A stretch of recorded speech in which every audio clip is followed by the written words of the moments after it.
tight, can you see it? Streaming the truth live from where they decree it. Sylvia speaks, no filter, no buffer. Courtroom drama couldn't get any tougher. When the gavel's first bang, to the witness stands tears. Sylvia's lens captures all your hopes and fears. Uploading justice one trial at a time.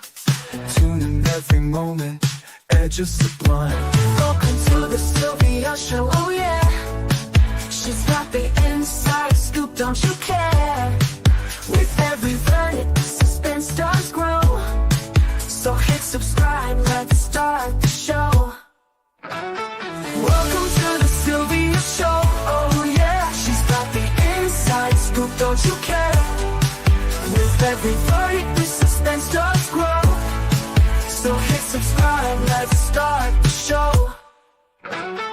Faces tell stories, the courtroom can't hide. Sylvia's insights cut through the divide. From jury talks to the lawyer's secret. In Sylvia's world, you know you'll need it. Behind the scenes where whispers are loud, her lens reveals the truth in the crowd. My son had died in a car accident with a pole. I didn't understand how he got in a car with these people. When he got in the car with you, and I didn't understand it. And I don't know how long it went on. These lies and how you did.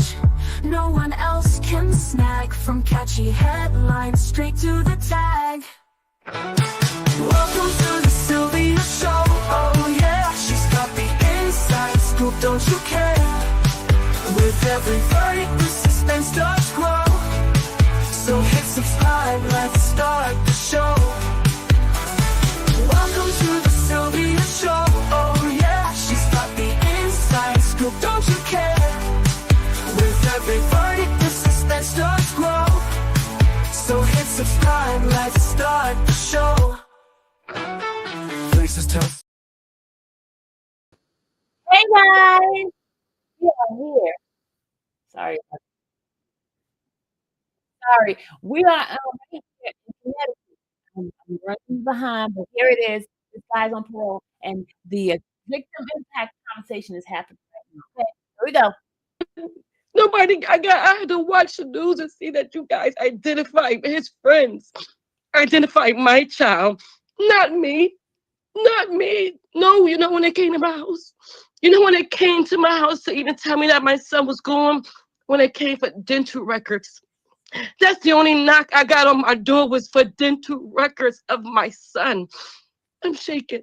And you sit here and you say you take accountability. I got a letter from the guy that was driving the car, the young man, that I did forgive. I don't know if you know that, but I did forgive him. You know why? And he told me how you thanked him for not telling on you.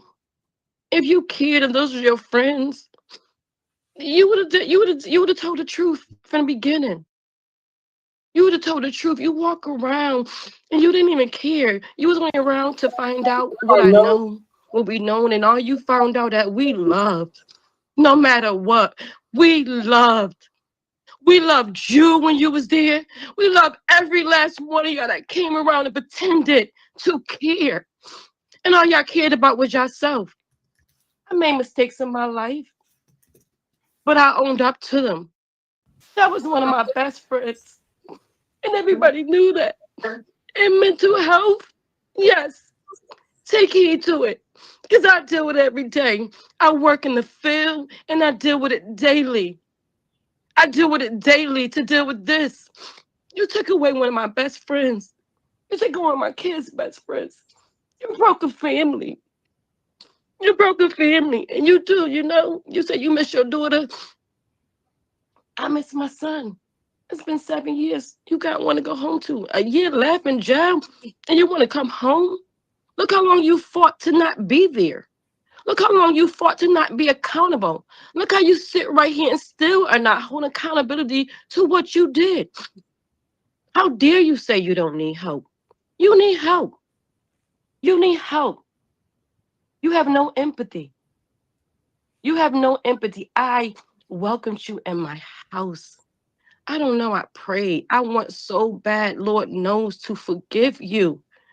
But the fact that you sit here and still lie, the fact that you won't even say that you picked my son up, I'm going to end this. I'm going to end this, and nothing is not going to bring them back. But you know what happened. You know what happened. So when all these girls you juggle around, the one in the car with your girlfriend too, that's the problem. They was hiding your secrets.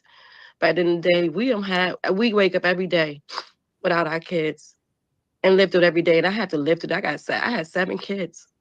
Do you know how hard it is not to cry around my children? Do you know how hard it is for me to be strong? I got twin babies at 8 that don't even remember they. But you know what? If you talk to them, they know they brother because I keep the memory up. I show love. I don't sit around crying. But you brought tears in my eyes. I thought I was gonna come here and you was gonna really be accountable. You was really gonna take accountability, but you were never my son friend.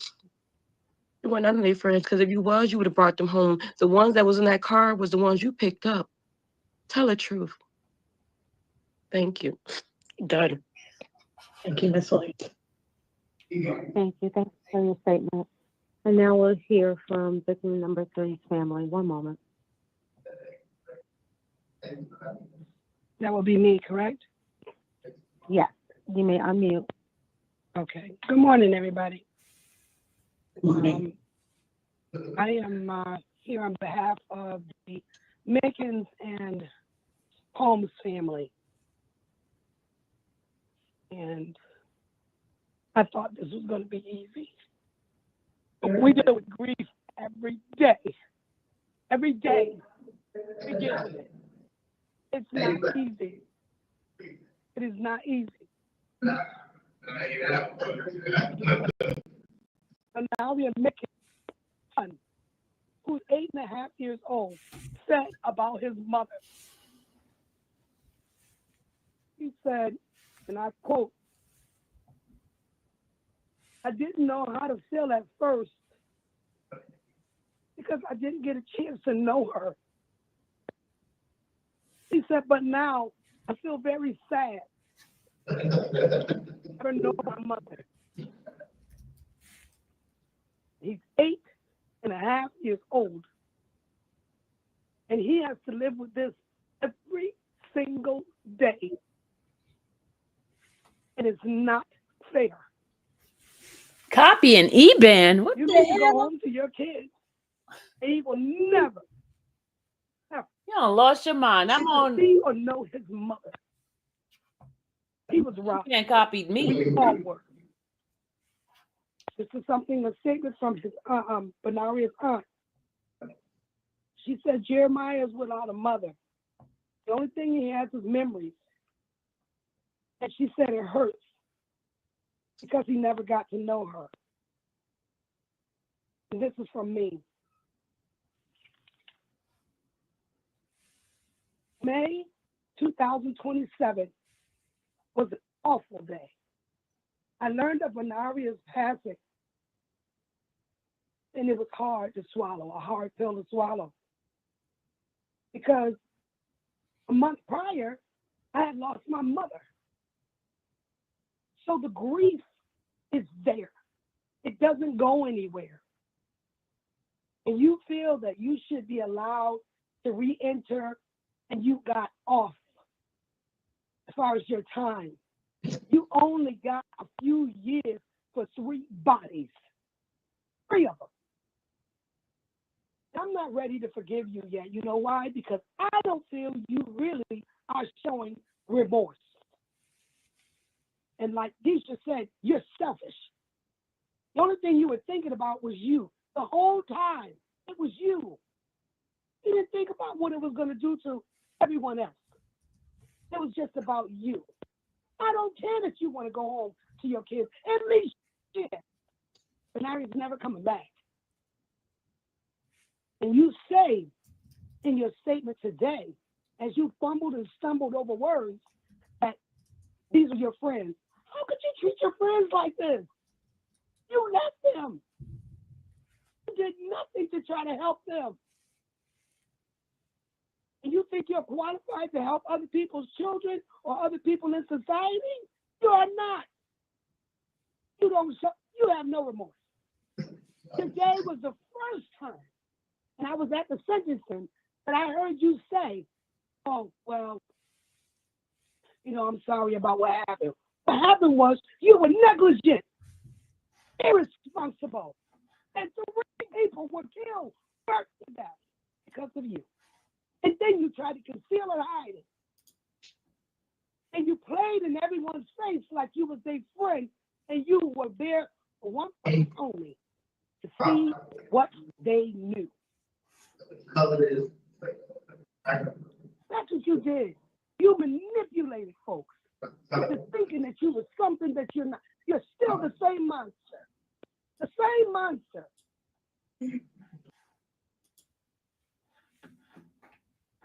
And know that we're not angry with you. We are still experiencing grief. And it's been over 7 years. And I think you got off because you only got a few years for the death, and that you should do every single day that they gave you. And you're supposed to be good in jail. You're supposed to be good out here, but you weren't. And you chalk it up as, I was looking to have a good time. How do you have a good time and it results in 3 people that you call your friends death? That's final. Thank you very much for hearing me on the board committee. Thank you. Thank you so much. Thank you, Tana. Thank you, Ms. Hamlet-Williams. We appreciate very much the victim input. So at this point, Lisa, I would like to speak. Oh, you would? Okay. I would like to speak. Okay. And I just want to say the things that I heard after my daughter's death. I heard they left the scene because Dustin wanted to go push his weed up. I heard Jana was on parole and he wasn't supposed to be in the car. So they left them kids to burn the way that they did. And he keeps saying, oh, I want to be home for my son and my daughter. I am raising my grandson. Okay, 8 years old, he'll be 9 next month. That's not going to never see his mom again. Okay, but I tell him all the goodness in Benaria. Okay, and I don't feel that he's being raped. He's lying. He's confused. And I think he needs to do the rest of his time because it's not fair. And God knows it's not fair that he come out here and be for his kids when my grandson will never see his mother again. We have to live with this every day. Okay? They was racing. He bumped that car. He spun that car out of control. Okay? He did it. He came to my house. He hugged me. He said we wasn't racing. Okay, and then turned around, they was racing, okay? Not knowing the money that you owed her, that's another story. But I just feel that he needs to do the rest of his time. And maybe it's not my decision, but that's what I feel in my heart, okay? And I will never forgive him either. And God wants us to forgive everybody because he forgave us. But that's not my first loss. I lost my son at 19. Okay, and I was dealing with that, and then to lose my daughter, I said, Lord, what now? But I feel he needs to sit there, he needs to think about life, and if he was so sincere, he wouldn't have been so confused as when y'all was asking him those questions, okay? So, I just want to say, God bless y'all, okay? And thank y'all so much. Thank y'all. thank you. I love you, Sherry. I love you too, Keisha. Ladies, now.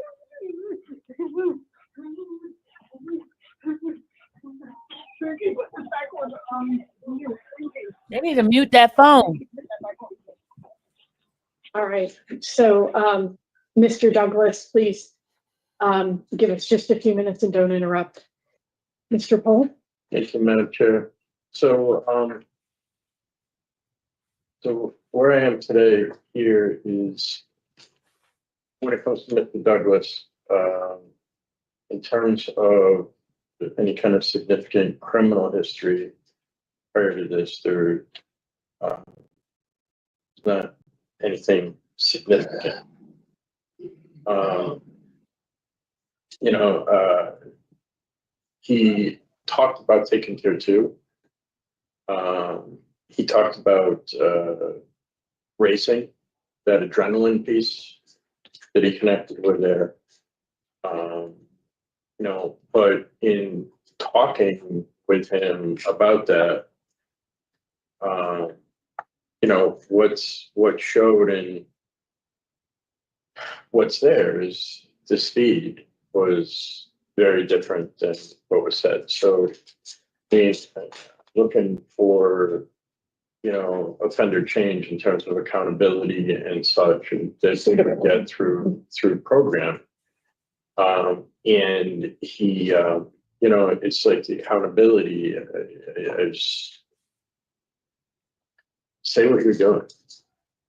You know, it's like part of this is, you know, taking accountability for what you did. And where I, you know, relate to that comment of yours is language. You know, I always go back to language. And, you know, when he was interviewed by the parole officer, he said the driving thing was an accident that happened. It was never intentional. And, you know, part of being an adult, and he was 24, is 23, is being able to anticipate consequences of your actions and the choices that you make. And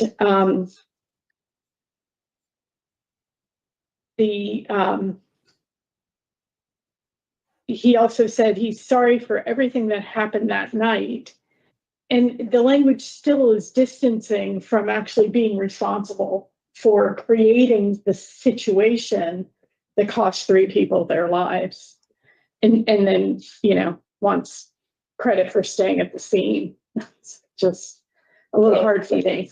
The report at the scene was that he was dazed. Yeah. Which, or in shock. And, yeah, understandable. you know, 3 people in the back of the car that You're watching them burn to death. you know, you know, do I believe that he set off that day to do that? No, I you know, I don't believe that he set off that day to cause that accident and to cause 3 deaths. But, you know, regardless of our intentions to begin with, you know, it's accountability for what happened, you know. Yeah, so he did talk about, you know, being able to be inside and not getting any disciplinary reports, and that was certainly important to hear.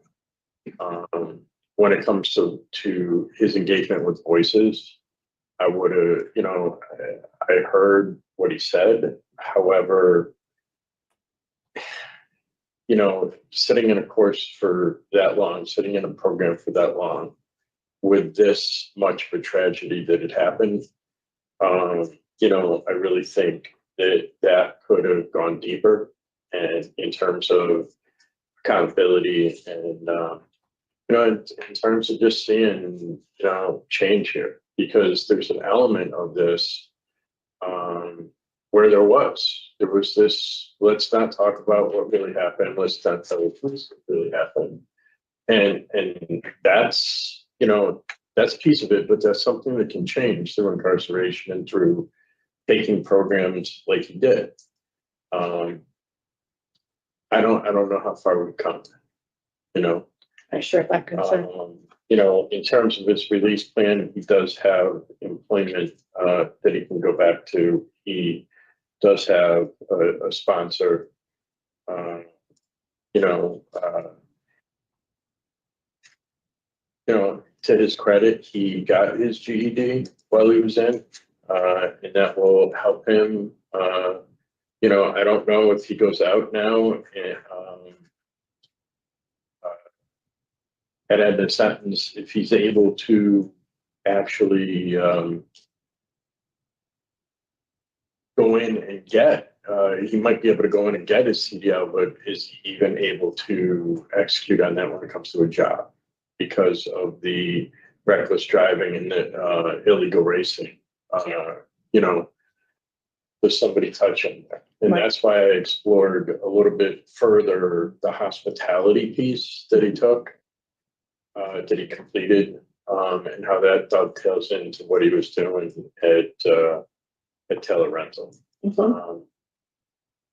I just, I'm, you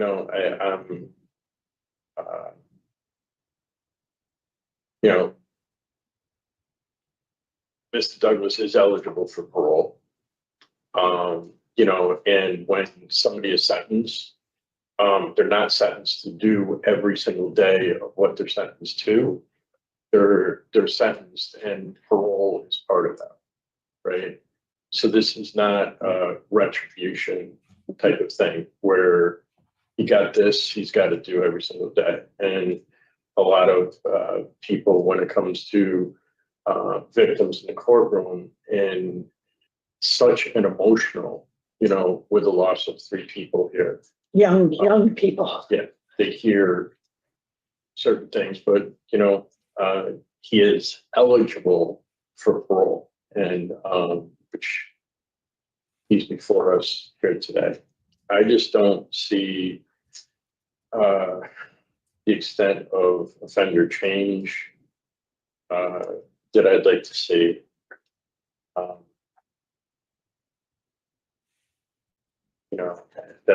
That's where I need to. Exactly, Sassen. I agree with Mr. Paul. I think the words were said, but I think there needs to be some more work done on the impact of the words and understanding the impact to him. And I want him to be successful because I think he's starting to put the pieces in place to be successful in the community. And I don't want him to go out unprepared, which at this point, and my take is from the mental health standpoint, I'm not sure he's gone through and dealt with some of this. He was also a very young parent, and there's all kinds of layers that I think could benefit from some additional introspection. So I have nature and circumstance, injury and impact, and inadequate evidence of offender change. Good. Anything to add? Okay. So in the matter of Guston Douglas Sr., inmate number 425721, there is a motion to deny parole for the following reasons: the nature and circumstances of your crimes, the injury and impact caused to the victims and the victim's family, and inadequate evidence of offender change. Do I have a second? All in favor? Aye. Motion carries. Parole is denied. This concludes the hearing for Mr. Guston Douglas, inmate number 425721. Well, it's a deny, y'all. So it's just over. There's no coming back. No coming back.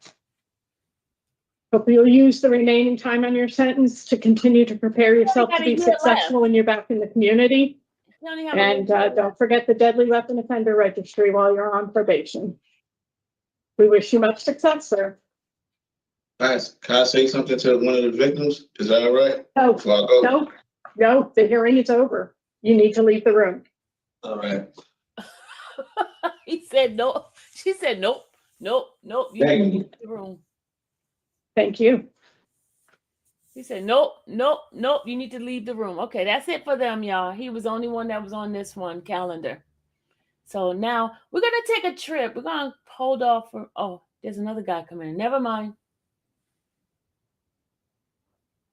Another guy coming in. Sorry. I was going to take a trip to Fulton County, a probable cause hearing. Y'all want to hear the probable cause hearing? Let's stop this. Let's go to probable cause hearing. Hold on.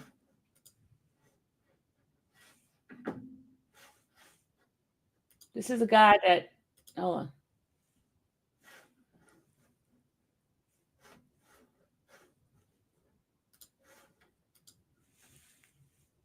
Ooh, the courtroom is full. Lord Jesus, hold on.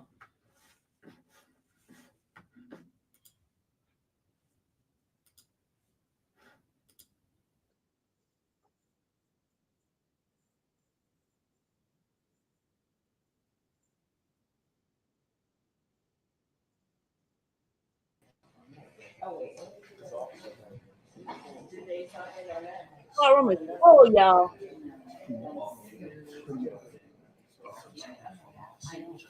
Yeah. Yeah, she's right there in the corner. She's waving. Yeah.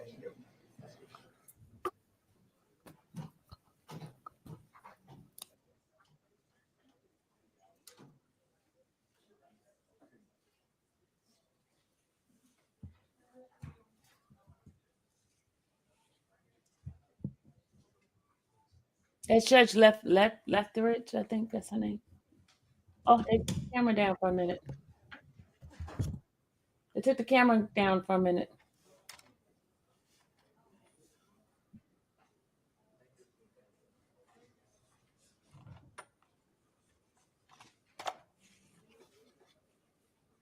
I want to know why he took the camera down. I gotta text him and find out. Hey, why you took the camera down?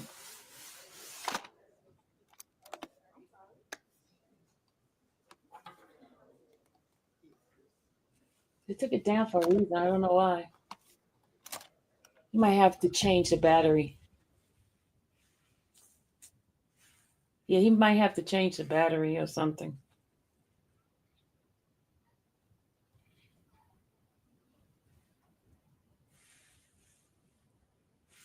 Oh, come on now.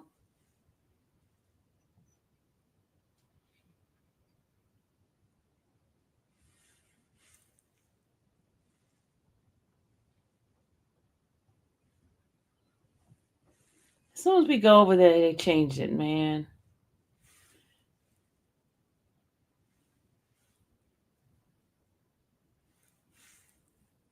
All right, let me go back to the parole. And if they come back, I'll come back to this. Hold on. I just don't want to keep you guys sitting here and doing absolutely nothing. We're going to go back here.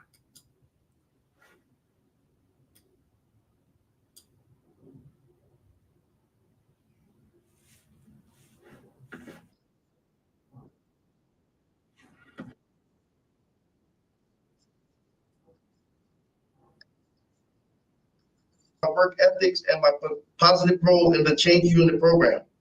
So I can change my own routines, like people, places, and things, and use the tools that I've learned in these programs. I've also been in counseling and therapy that has helped me and here to understand that in order for me to do better, I have to first be honest about how I've been living my life and where I want to go with my life. My main goal is my sobriety and accomplishing housing for myself. I believe I have put together a strong plan to salvage my life. I want to thank you for your time and consideration in this matter. Thank you, Mr. Delapara. Appreciate that you took the time to put a statement together. We are going to ask you questions we prepared based on the documents that were available to us. Then we will discuss your case and you'll have our decision this morning. Are you ready to proceed? Yes, I appreciate you, ma'am. Thank you, yes, ma'am. Absolutely. Okay, so we're going to begin with my colleague, Ms. Zappo-Sasu. Good morning. One of the first things that I wanted to ask you about is your history with drugs. When you look back at your record, Mr. Delapara, it goes back to, I've tracked it to when you were 20 years old in New York City. And there's a lot of drugs, and then there's possessions and criminal trespasses. And I'm not going to go through the whole list, but it seems like a lot of what you've been carrying over the years is related to your drug use. So can you tell me how it started and what got you involved? I started like growing up. I came from South America, so I was like, I was trying to like fit in with a lot of friends or whatever, and growing up, trying to find friends. A lot of my friends was older than me, and they was drinking and smoking. So I started at a young age drinking and smoking on that routine pattern, and it was just a bad spiral. It was like I was just like blind to the matter. I was just trying to find a place to fit in, and then the drug, it just became bigger and bigger and bigger as it went on. You know what I mean? And it's like it spiraled into like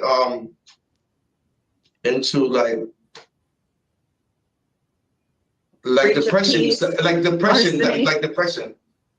Yeah. So there are a lot of people who drink and smoke that don't start the spiral into criminal activity. So is it fair to say that your substance abuse also contributed to committing a lot of these crimes, especially early on? Yes, ma'am, because it's like my mother was a social worker, so it was like I couldn't do a lot of those activities in the house.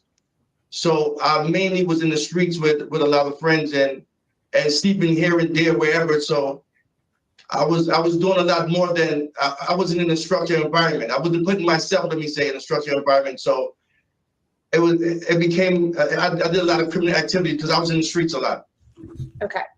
And so I do want to, and we're going to talk about the good things that you've done too. So, but just so I can kind of get a little bit of history from what I've been reading, you then came to Connecticut, and the year that you were 33, Mr. Delapara, was not a very good year. Do you remember? No, ma'am. Okay. Yes, ma'am. So what accelerated that year that you had all of these arrests and problems? Because there's more than a dozen of them. There's a lot that happened that year. What happened that year? I was going through a breakup with my baby mother, and it was just a bad breakup. So it was like I was drinking heavily. Like I was being productive. I had a job and everything before that. It's like I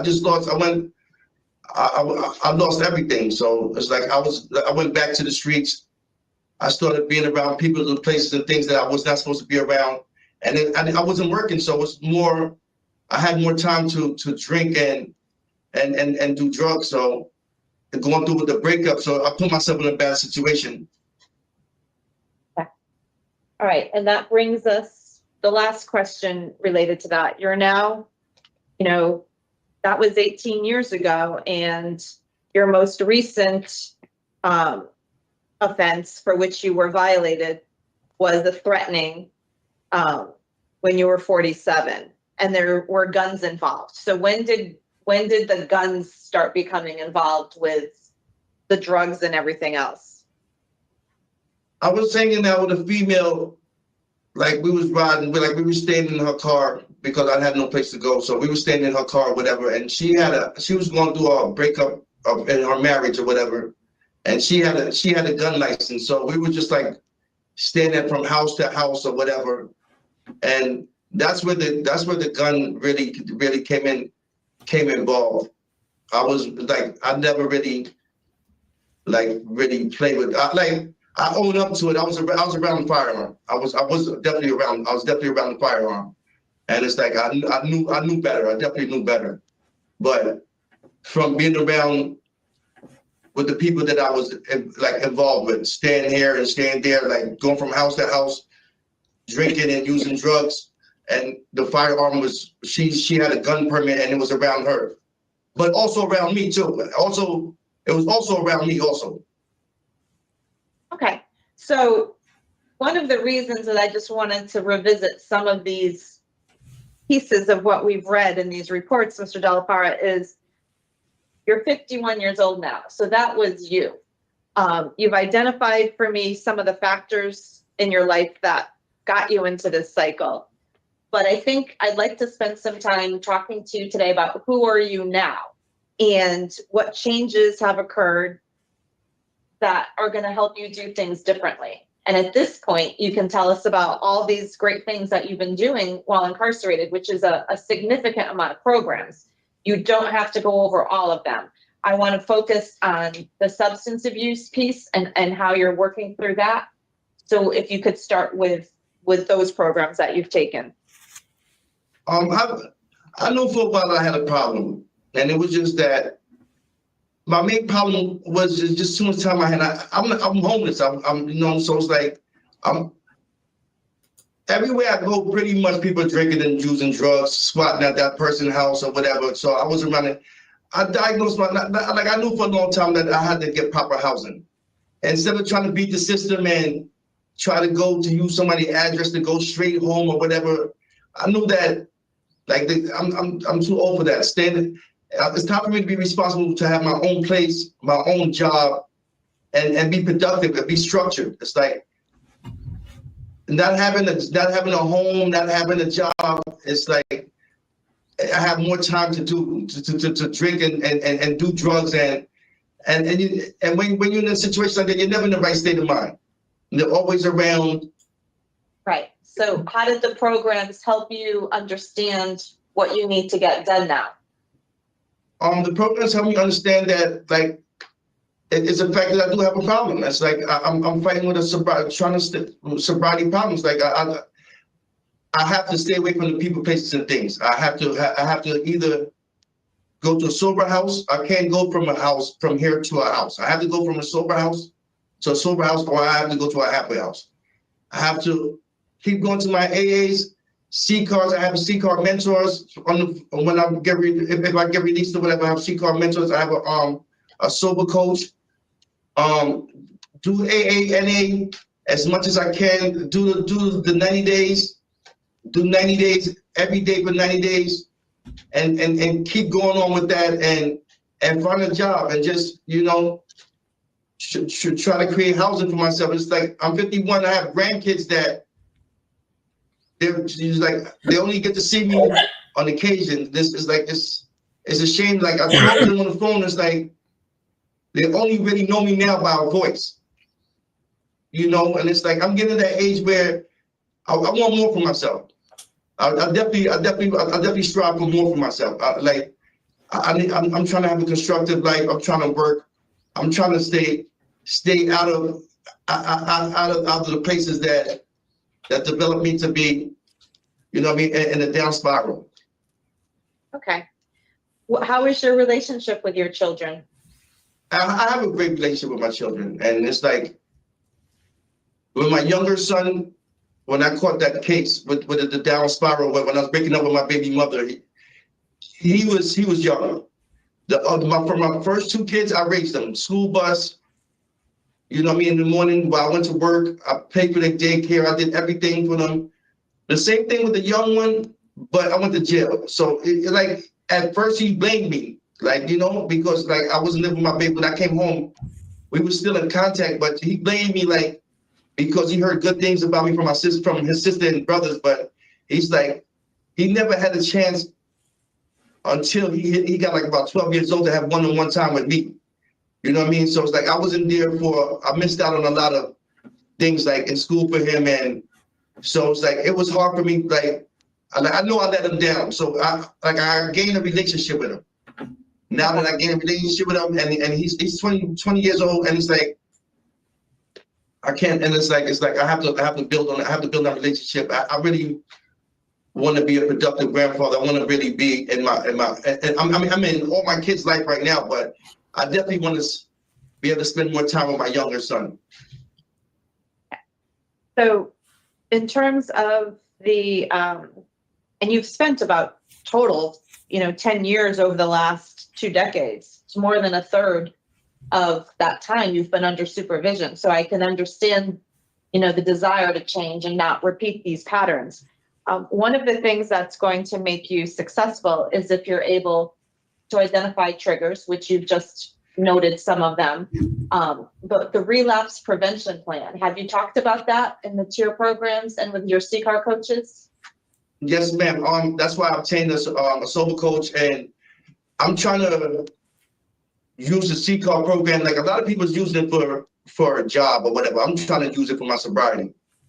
I'm trying to stay around that, because it's in a lot of communities, and we have a CCAR person that comes in every Tuesday in the unit that I'm in the change unit, and it's like I get to build with him, and it's a lot of opportunities out there. And it's like you have to work on your sobriety. Your sobriety is not going to be given to you freely. You know what I mean?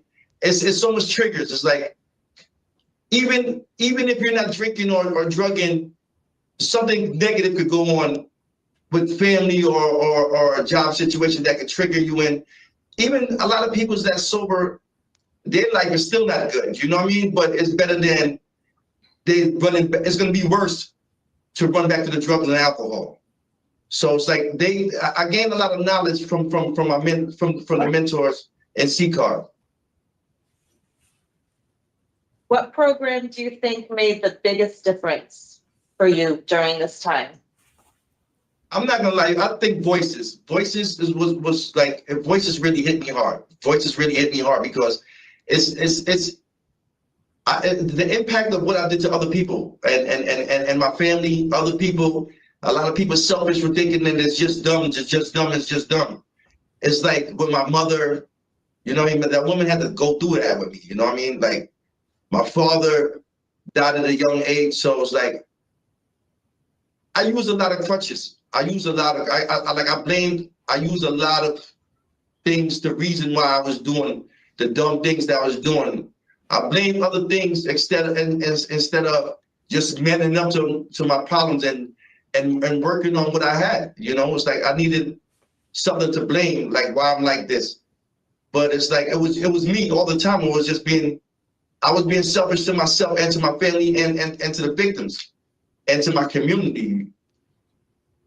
Because I learned that when I'm working, I'm like, everybody love me. I'm a beautiful person. You know what I mean? It's like, it's just that it's the Dr. Jekyll, Mr. Hyde theories. When you're on drugs and alcohol and you're on it for so many months and your life is constantly spiraling down, like a lot of people, you forget the person who you are. You know what I mean? And even other people see you and you're not realizing that you're not the same person. I'm realizing that that's not me. That's not what I want for my legacy. I'm too old to leave a legacy like that. I'm 51 years old.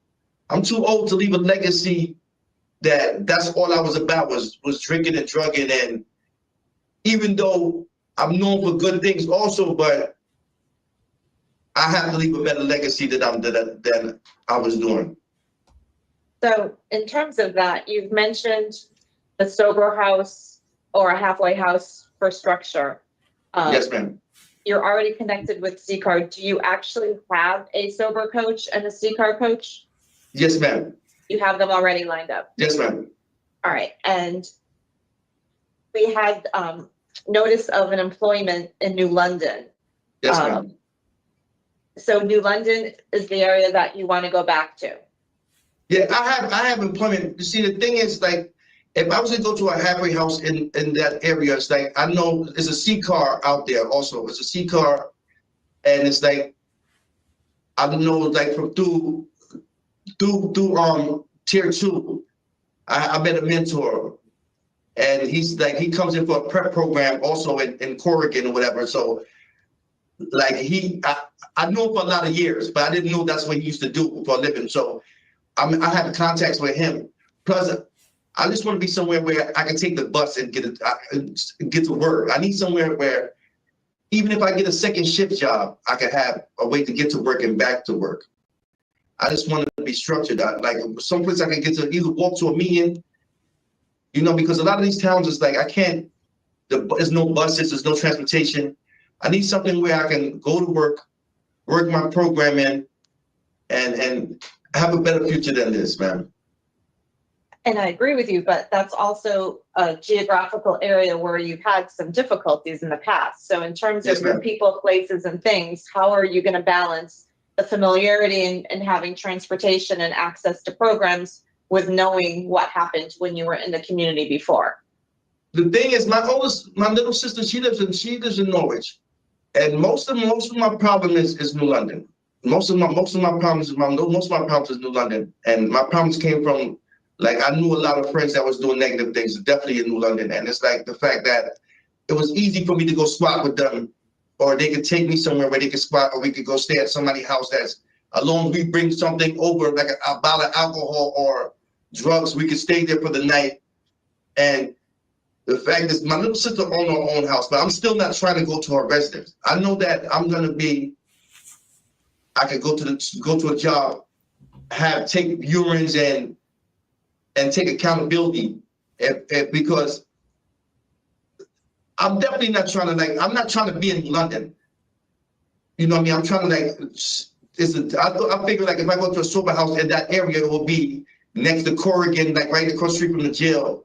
But I'm really not trying to play the New London side of the situation. What would you be doing at the Legally Lit Media Center? What type of business is that? like sound engineering, like setting up, because I used to work for Foxwoods Casino. So like sound engineering, like setting up sound systems, stuff like podcasters and stuff like that, setting up the equipment for stuff like that. And like, because some people don't know how to come for the podcast, it's like a studio where people rent time to have their own podcasts or produce like music or whatever stuff like that, like whether it be rap, country, gospel music or whatever. The person that I know, he rents it out, and like I'm good with the equipment, so he used to use me. So I would just pretty much set the equipment up for them, and like and just help them in the process of while they're in their session. And how long have you been with your fiance? I've been with my fiance for like 3 years. Let's say 2 years, 2.5 years. Does she live a sober lifestyle? Yes, ma'am. Does she work? Yes, ma'am. So there's really not a lot of connections back to the lifestyle that you had prior. No, she's actually been there for me. She's rooting for me because I knew her from 20-something years ago. That's how we met. I knew her from 20-something years ago. It's like she believes in me, you know, like yo, you could be the person you was.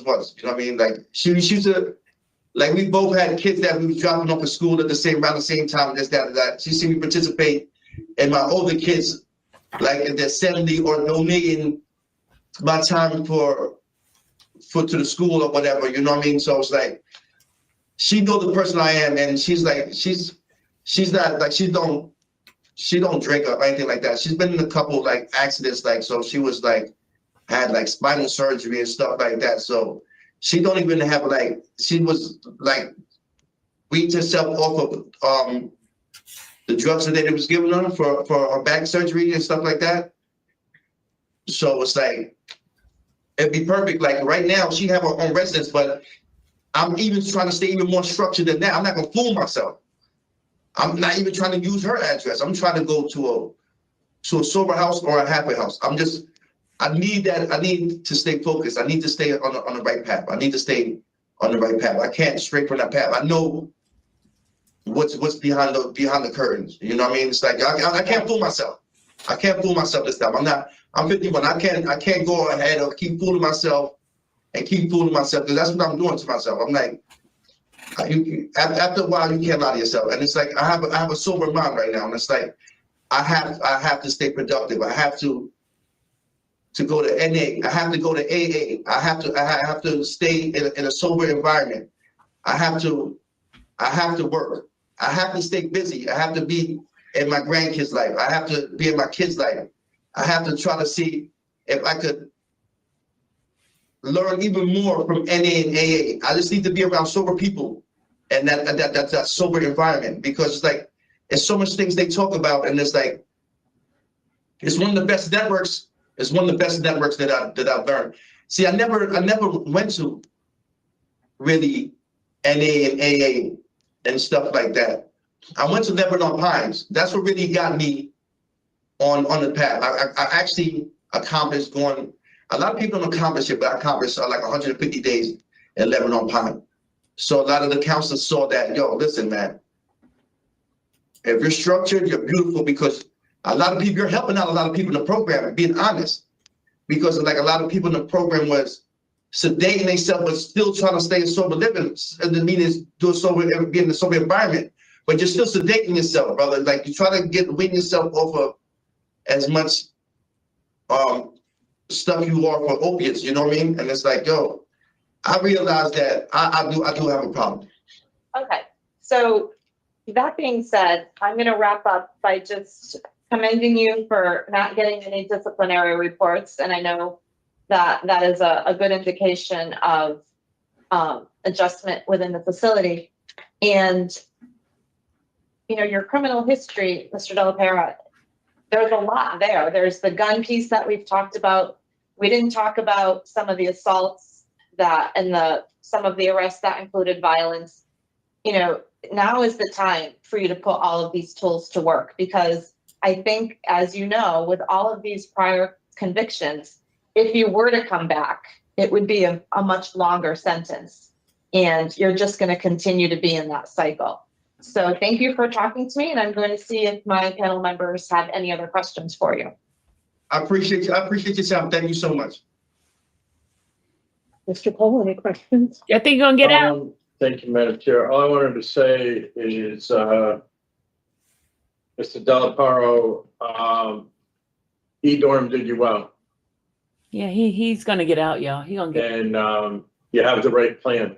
He's gonna get out. So the important piece is to stick to the plan, right? No matter what.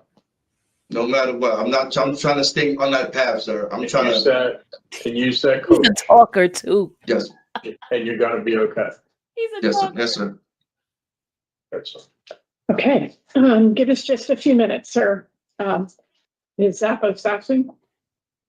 Well, I think Mr. Paul said it. If Mr. Delapara sticks to his plan, I think that he is going to be successful in the community. And I do believe that based on the work that he's put in with the change unit, as well as all of the addiction programming that he's taken, his relationship now with CCAR, his acknowledgement that he's going to need a lot of support, including NA and AA and a sober coach.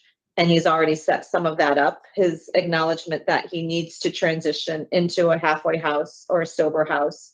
The acknowledgement of his age and the fact that we have this line in the sand of who he was when he was using and who he's trying to become and live for now at the age of 51. He does have an extensive criminal history that was intertwined with his substance use, and he does have to be listed on the deadly weapons registry based on some of that. So that's another level of accountability in addition to probation. But I do find him suitable for parole today. Mr. Cole, please.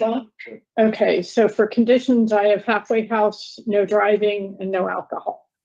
Do you have anything to add? No others. Add mental health or anything? I've been admonished to not add that. Okay. I think he's on a good path himself without us having to say that. Okay. The He can coach always being in ask his for life- it. Yes. the coach being in his life will be able to help him get connected. Right, and you've been on community supervision before, Mr. Delapara, and you just have to know that they're just another person in your circle to help you if you need services or resources. We were just having a discussion about mental health counseling, but it seems to me that you're set up in order to have a lot of support, but you could always ask for more if you need it. I appreciate you, ma'am. Thank you, Pam. Thank you so much.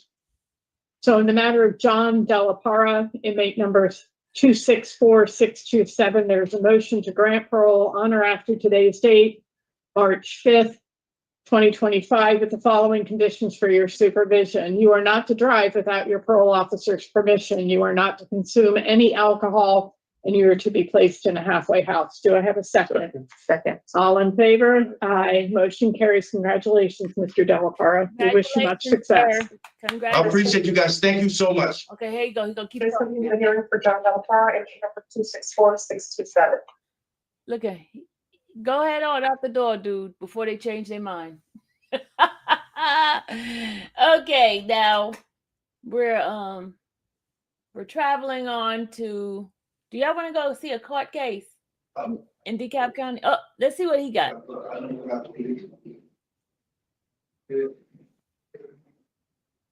Y'all want to see him? Or you want to go to a court? Morning, board. I want to see what the consensus is. Do y'all want to see a case in DeKalb County, a cold case? Or do you want to stay here?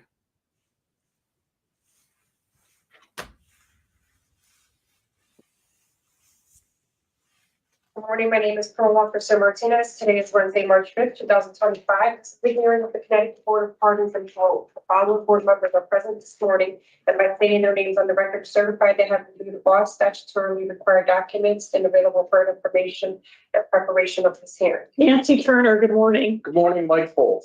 And I'm Ellen Zappo-Saxon. Good morning, Lawrence Allen. Please state your name and inmate number for the record. Oh, sorry, Lawrence Allen, 4076. This hearing is being conducted in consideration of the parole application for Lawrence Allen, inmate number 400076. He is serving a sentence of 3 years.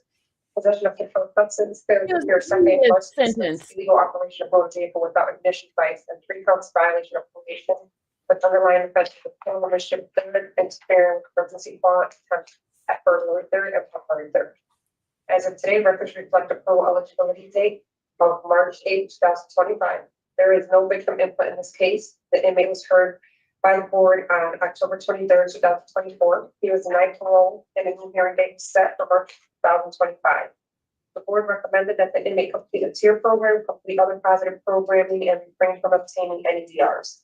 Since his last hearing, the offender has completed the following programs. Voices Tier 2 and is currently participating in the PD program and is working for the town of Suffield. Utilizing the statewide collaborative offender risk evaluation system, the offender's overall score for risk of recidivism falls within the high range. This is your opportunity to express to the board why you believe should be granted parole. You may begin, Mr. Allen. Good morning, board. How are you? Thank you for taking the time to hear me.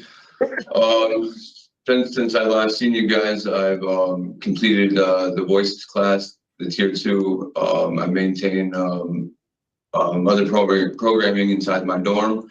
I've changed from the Enough program to the Change program. I've also enrolled in school and maintained my job at the town of Suffield. That's about as much as I've done since I've seen you guys in October. Okay. So you know how this process works? So Not exactly. No, ma'am. This is my first time. You had a hearing in October. Correct. So it's the same process. Okay, okay. And after we're done asking the questions, we'll again deliberate and make a decision. Are you ready to proceed? Yes, ma'am. All right. So it's good to see that you've remained DR free and that you have this job with the town. That's impressive. So why don't you tell us about your release plan? Because you don't have a sponsor, correct? Correct. I wanted to go into a halfway house, and there from the halfway house to a sober house.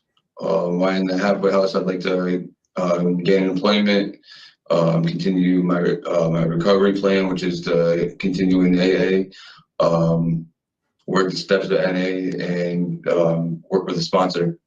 And I'm gonna guess there's gonna be some stipulations of intensive outpatient or relapse prevention, which I plan on doing as well. I have so can you be any more specific about your employment plans? So I was gonna go back to work where I was working prior to here, but you know, I'm taking some time to think about it, and I think I'm gonna take a change of employment. I would like to, you know, find something else to do. The place I was working prior to being in here isn't very conducive to my recovery. So I would like to, you know, find somewhere new where people aren't drinking after work and stuff like that. So. Do you have any direction that you're going to take? I'm sorry. Yes, I have a skill set. I'm a construction laborer by trade. Also landscaping. I've worked in kitchens. I have also the town of Suffield has offered me a position up here with the public works department when I leave, if I want to. So, Mr. Allen, why didn't you start with that? Why didn't you start with that? So you refer to a job that wasn't conducive to your recovery because of drinking after work. Wasn't that the landscaping job? Yep. Yes. Okay. Yes, so don't keep that on the table as an option if you know that it would be challenging to your recovery. So tell me what the town has offered you. They offered me a position with them. It's part-time work from from April to August, I think he said it was. So that's the start. But I have things I have to do in the meantime, I have to get my car registered and insured and have a breathalyzer put in there. So I'm doing things, I want to do things the proper chain of command, so that way I'm not returning to jail on a suspended license charge or anything like that. So do you already have the funds set aside to pay for the interlock device and the restoration of your license? So I paid the $150 fee. I paid the restoration fee. I have to pay the installation fee into my car, which is $100, and then they'll reinstate my license. And so my plan was go to the halfway house, maybe find a job in. I was hoping to get into the halfway house in Middletown. Maybe get a job there, busting tables or whatever, save up a little bit of money, and then he doesn't have do what I have to do, register and insure my car, and then proceed with a job in Suffield. He doesn't have a plan, y'all. I'm a little bit confused about your timeline. So you're not planning on going right to the job at Suffield? I won't have transportation right out the gate because my car won't be registered and insured because I've been in jail for a year and a half now. So I have to, save up the funds in order to. There's not a halfway house in Suffield, so there's only halfway houses in like major cities: Hartford, New Haven, Waterbury, Middletown. I am aware. So my plan was to save up some money in the halfway house, get into a sober house somewhere in that area, and then proceed with working for them. Okay. Is there a monthly fee for the interlock device as well? Yes, I'm not sure how much it is yet. Okay.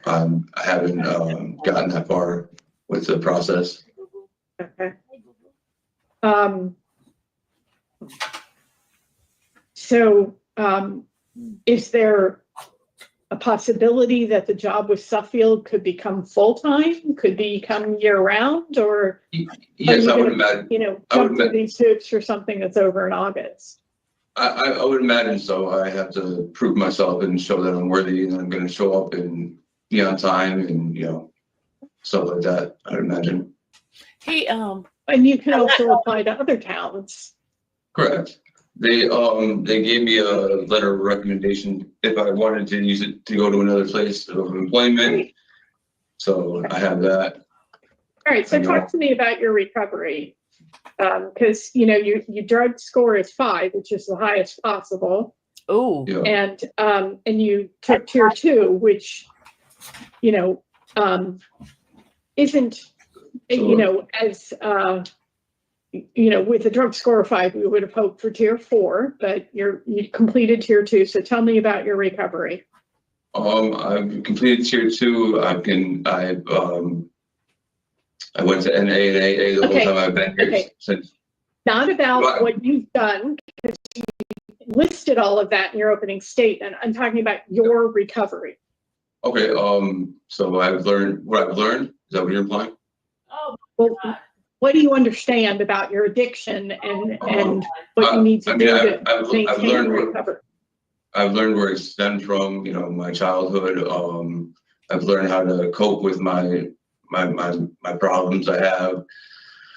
Therapy is going to be big for me when I get out. What else? He is not prepared. This dude is not prepared, but he Sorry. I've learned what does recovery look like to you? Being sober, being part of my daughter's life, maintaining a job, working, being, enjoying life sober, being able to be there for my family, be there for myself. I've learned that I have to stay away from people, places, and things that, bring me down and that are not good for me. I can't hang out with certain people because, they use drugs. I can't go to certain neighborhoods because, that's where I used to run. Like I have to, and at the end of the day, I am me wherever I go. So I have to change as well. I have to be it starts with me. I have to want it, and I do. I have a 10-year-old. No more truer words, sir. No, man. I have a 10-year-old daughter. I have a 10-year-old daughter that I speak to every night on the phone, and I've built a relationship with her that I wasn't able to when I was home because of my drug use. And I really I need to be there for her, and I want to be there for her. I miss her. She's a big part of me, and the reason I want to be sober and go out there and do the right thing. We've put a lot on the table between employment and recovery, and now fatherhood. Talk to me about your priorities. Priorities are getting a job, going home, maintaining school. I've enrolled in school since I've seen you guys last. I want to complete my GED and possibly go into college at some point down the road. And it's a process to get there, but that's one of my priorities in life.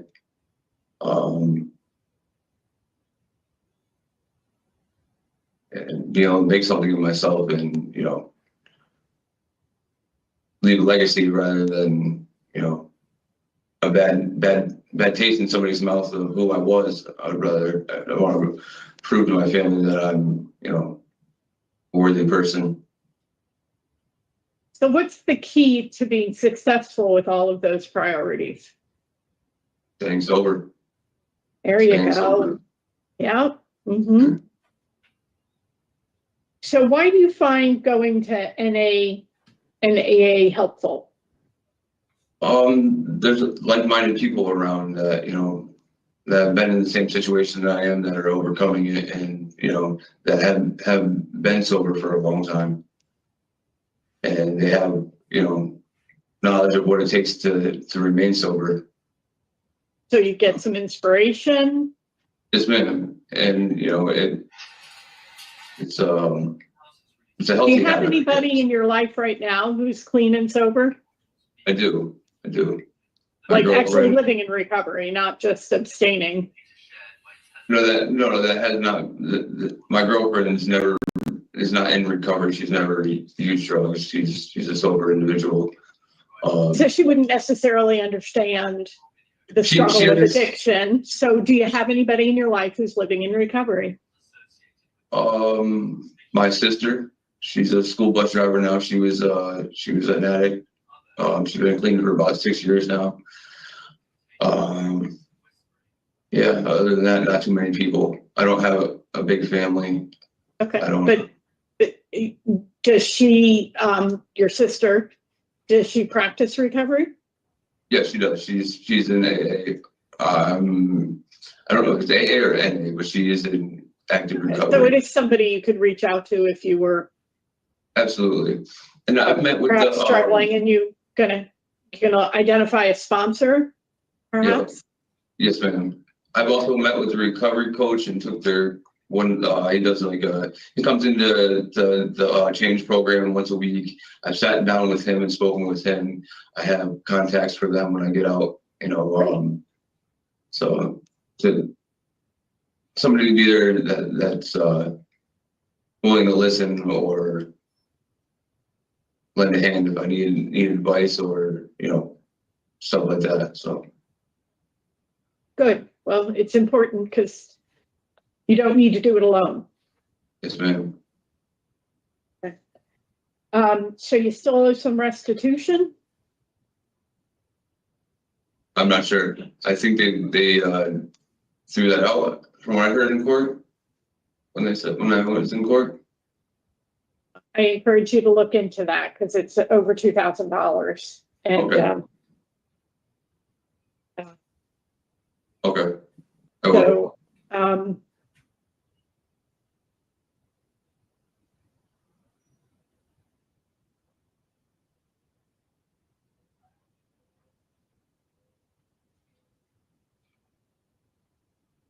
you're interfering with the 911 call and the criminal mischief that involved your sister. Have you repaired that relationship? That was my other sister. That was my little sister. That wasn't the one that's in active recovery there. She's another sister. I have not been in contact with her since I've been in jail. my mother has. There's no longer a protective order in place or anything like that. We've seen each other, we've been social, and you know, everything has been, I mean, we're not best friends anymore, but we can be copacetic. And Is she so, somebody on your list that you need to make amends to? She is, yes. Good, good. I'm glad you recognize that. Okay. Sure. All right, well, I hope you'll be successful in creating the legacy that you envision leaving behind for your child and your family in the future. And I wish you much success, Mr. Allen. Thank you for talking with me. Ms. Zapo-Sasu? Yes, I just have one question for you. In the past, you have not been successful on community release.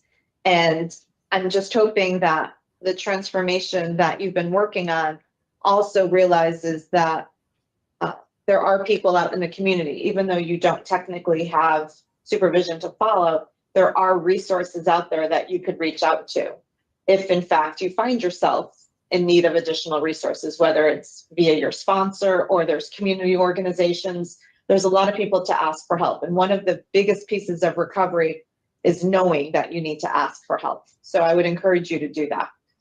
Yes, ma'am. And, you know, me being when I was in active addiction, I didn't look at it as a somebody that could help me. I was looking at it as somebody that was gonna, you know, hold me back or keep me in jail, or I didn't look at it as a positive. No, I was looking at it as a addict mindset where I thought I knew what was best for myself, and I didn't think that you guys were, not you guys, but like, you know, IOP, relapse prevention, you know, I've had a recovery coach one other time when I was on probation, and I didn't use them to my benefit. I more or less kind of like shunned them away and didn't use them to the best of my abilities like I should have. I didn't, I hear I said, how do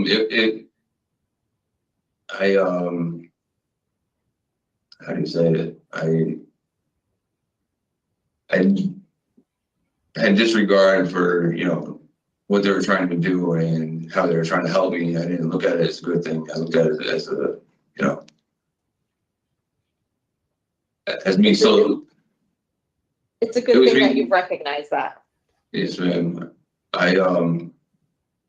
I still wanted to get high when I was out there and I was running. I didn't look at it as a positive. I looked at it as a negative, and you know, I need to use that to better myself rather than, you know, hurt myself. Thank you. That's all I have, Madam Chair. Okay. So give us just a minute, please. Yes, ma'am. So Mr. Allen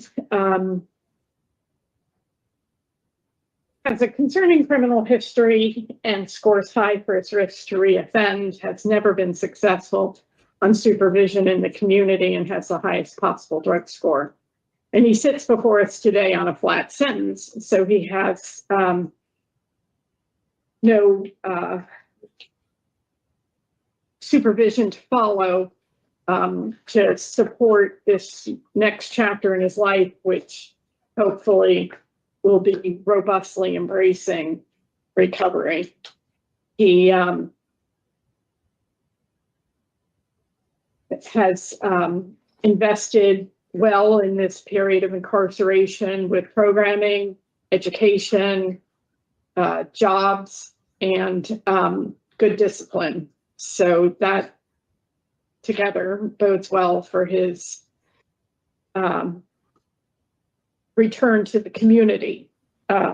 We are looking at a little over a year of discretionary parole supervision for him, and I would be in favor of granting him that support. Ms. Zapo-Sasu? I'm in agreement. I agree. She's done well. J dorm's another dorm like E dorm that, and it's obvious from what he's been able to maintain since the rehear or the first hearing. I have halfway house, no driving and no alcohol. Any other conditions? Good. Yeah, okay. All right. So in the matter of Lawrence Allen, inmate number 400076, there's a motion to grant parole honor after his eligibility date of March 8th, 2025, with the following conditions: halfway house placement, no driving without PO's permission, and no consumption of alcohol. Second. All in favor? Aye. Motion carries. Congratulations, Mr. Allen. We wish you much success. Thank you. I have a couple questions for you. So how does the no driving work? I have to have my license reinstated before that, like, Well, I obviously know I obviously, can't you can't drive drive until then. without a license. No, I'm sorry, that's not what I was implying. So when I do get my license reinstated, am I able to drive at the halfway Only house? with Or your parole officer's permission. okay, okay. And how does it work for release? You know, how long it takes, or I've never been through this process before, so. I'm gonna defer Is it to like the, Is it it all immediately? depends on the availability of halfway house. They have to come and meet with you, and, you know, so it's a process. It won't be today, it won't be the 8th. Yeah. So just be patient, keep doing what you're doing. All right, thank you. Appreciate you guys. Have a good afternoon. This opens the hearing for Lawrence Allen, inmate number 400076.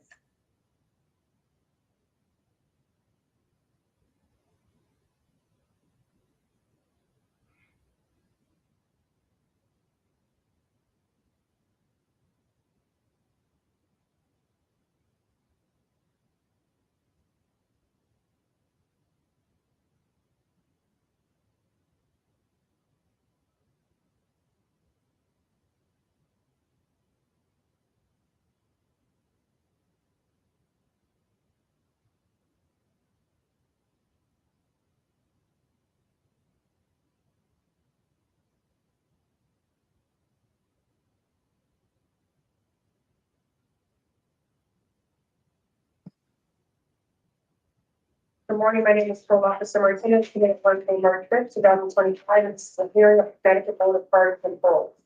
Following board members are present this morning by stating their name on the record, verify they have all statutorily required documents and available for information and preparation of this hearing. Nancy Turner, good morning. Good morning, Mike Paul. And I'm Ellen Zappo Sasu. Please state your name and inmate number for the record. My name is Xavier Joseph, inmate number 442601. This hearing is being conducted in consideration of the parole application for Xavier Joseph, inmate number 442601. He is serving a sentence of 10 years, execution suspended after 3 years with 5 years probation for sale of narcotic, conspiracy to Martini second, and failure to appear first. As of today, record reflects parole eligibility date of February 27th, 2025. There is no victim input in this case. There is an offender accountability plan for the offender. Mr. Joseph has completed domestic violence tier 2 on his conviction. Utilizing the statewide collaborative offender risk evaluation system, the offender's overall score on the SRT falls within the high range risk for recidivism. This is your opportunity to express to the board why you believe you granted parole. You may begin. First, let me start by saying thank you for taking this time to hear me out on why I would love the opportunity to reintegrate back into society before the end of my sentence of September 2026. I came to the realization during my incarceration that the first step to change was taking full responsibility of my crime that I committed that helped to the destruction of my society.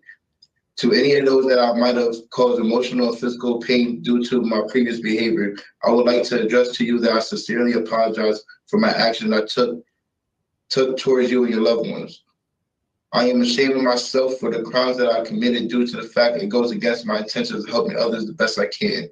The mixture between people, places, and drugs altered my behavior, which is no excuse for my actions. I have took back over my life, and I'm no longer allowing these negative obstacles to get in my way again. I have found myself and learned to control my emotions after my last disciplinary report I caught due to a fight I caught that could have been avoided. As of right now, mine is the position I'm in. I'm in the best mental state I could be as of right now. Tier 2, Miss Upton taught me a lot, especially learning my triggers and what caused me to behave the way I behave.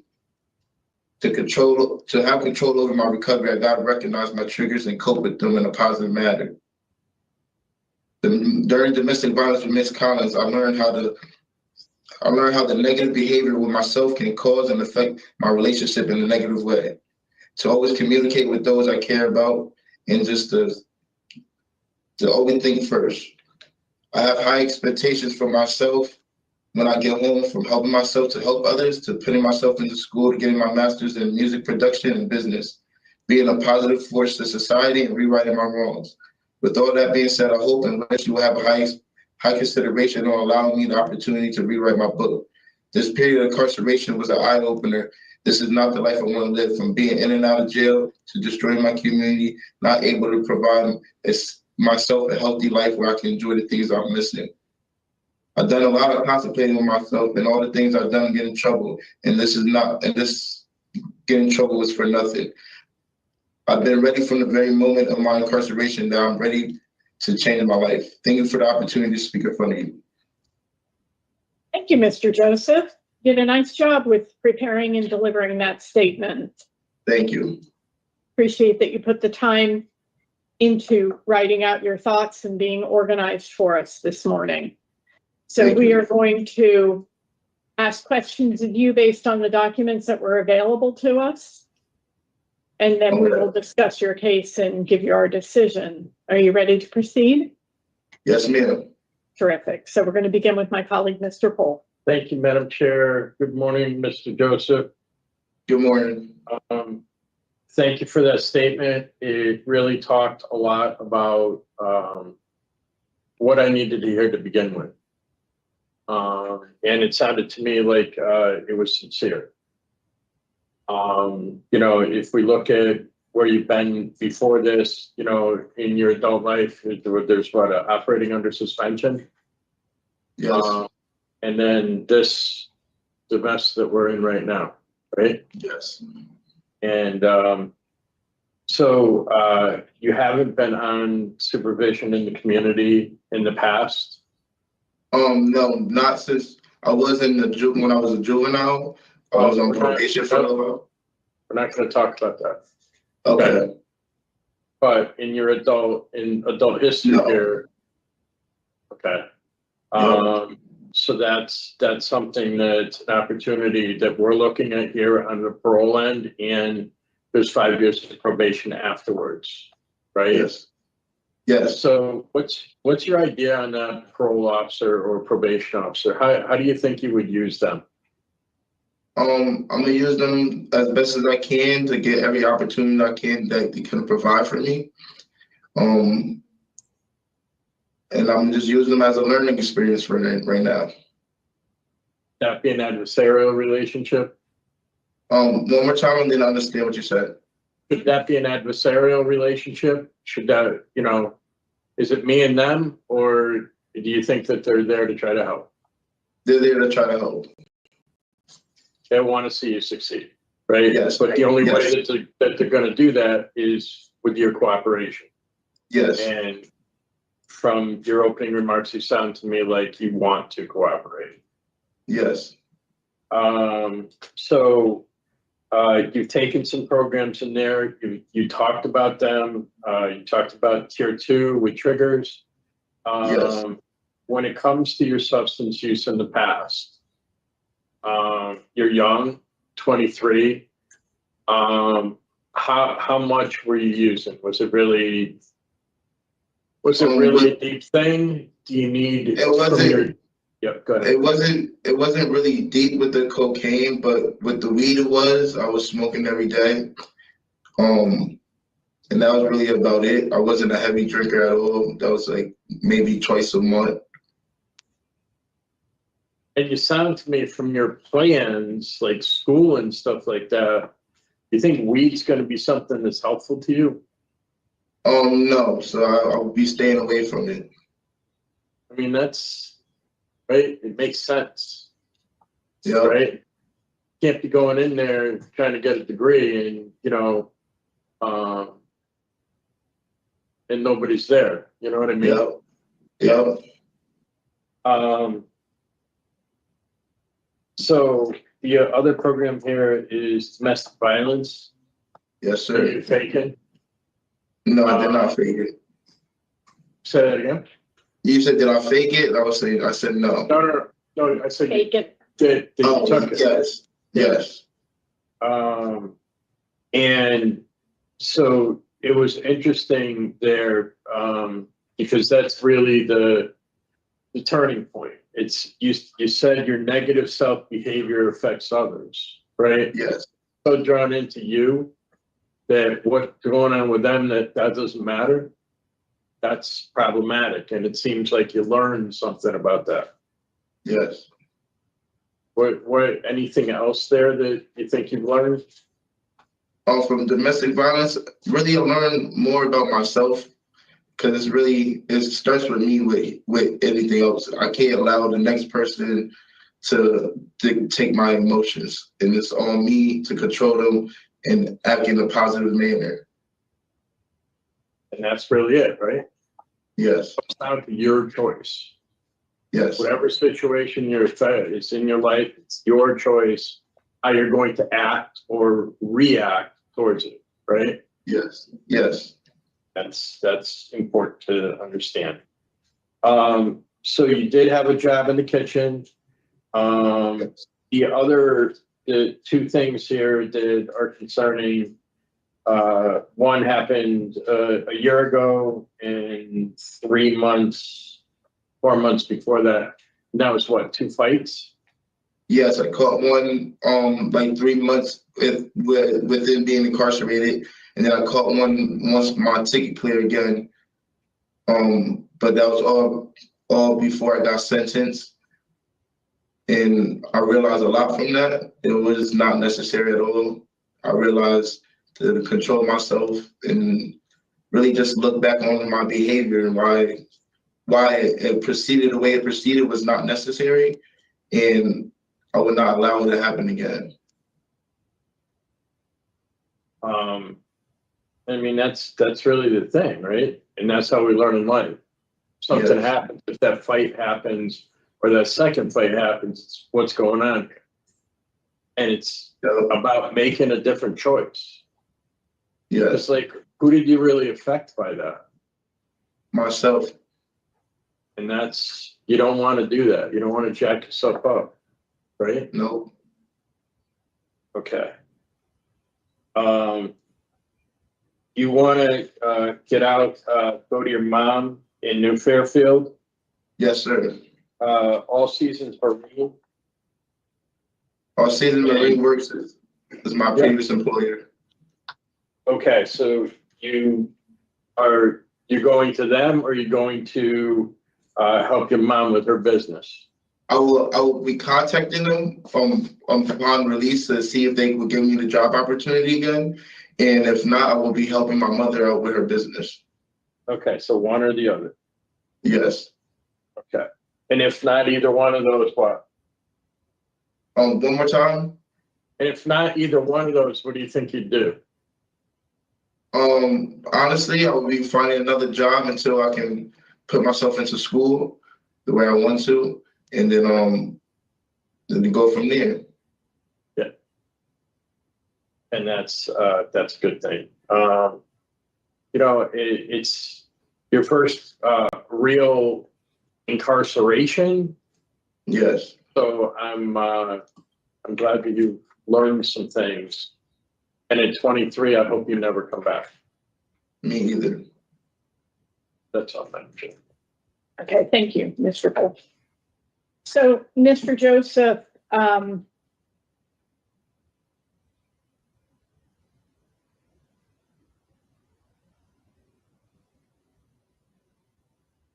you've held a job in the kitchen for how long? I think it's going on about a month and some change. Okay. Have you had any other jobs in the facility?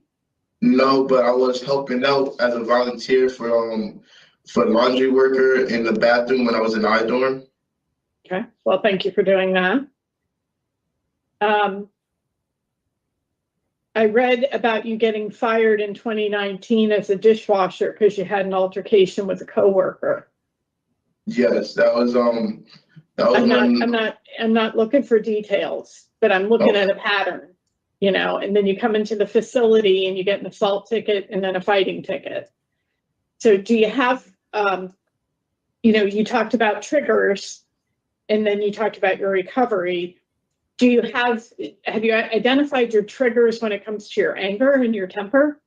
Yes, I What are definitely have. Honestly, it really was the way people talk to me is what was bothering me a lot. But then I realized it's just words. It's not nothing that could really affect me anymore. Okay. It's good to carry that perspective and to realize that, you know, if you sit with it, the anger passes very quickly. Yes. But the problem is when you act off of that immediate feeling. Yes. When did you get your inmate handbook? When did I get it? I got it upon getting my tablet because they didn't give out a physical copy.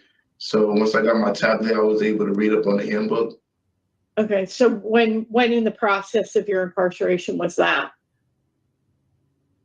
A little bit in between just when I have free time, I'll just read up on some of it. No, I mean, when did you get the tablet?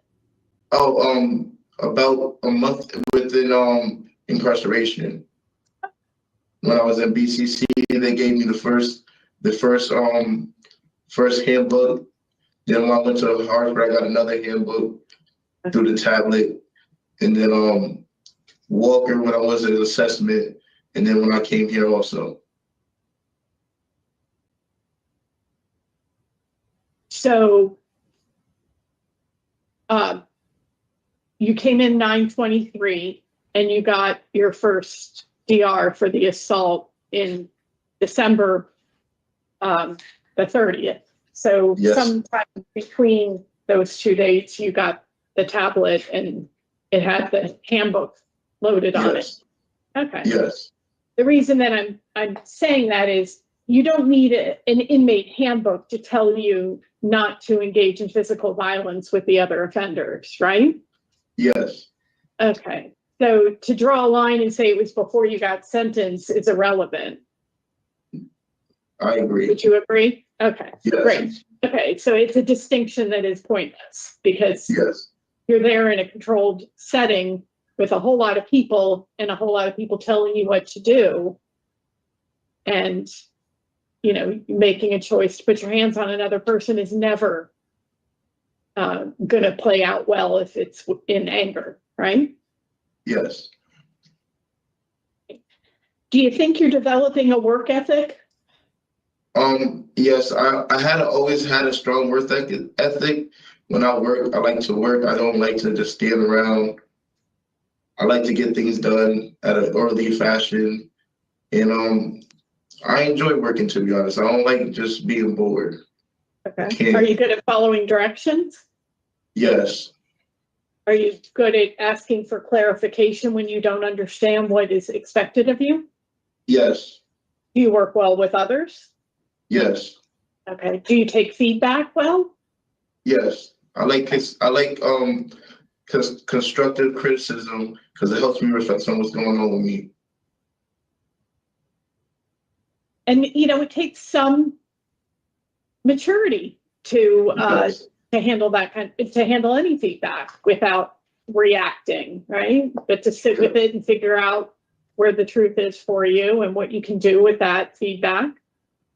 So that's all part of a work ethic. And I'm asking you that because of the problem that you had as a dishwasher and because you haven't been in the kitchen all that long. I do know that you had the job out in the community and that's positive, especially if you can go back to it.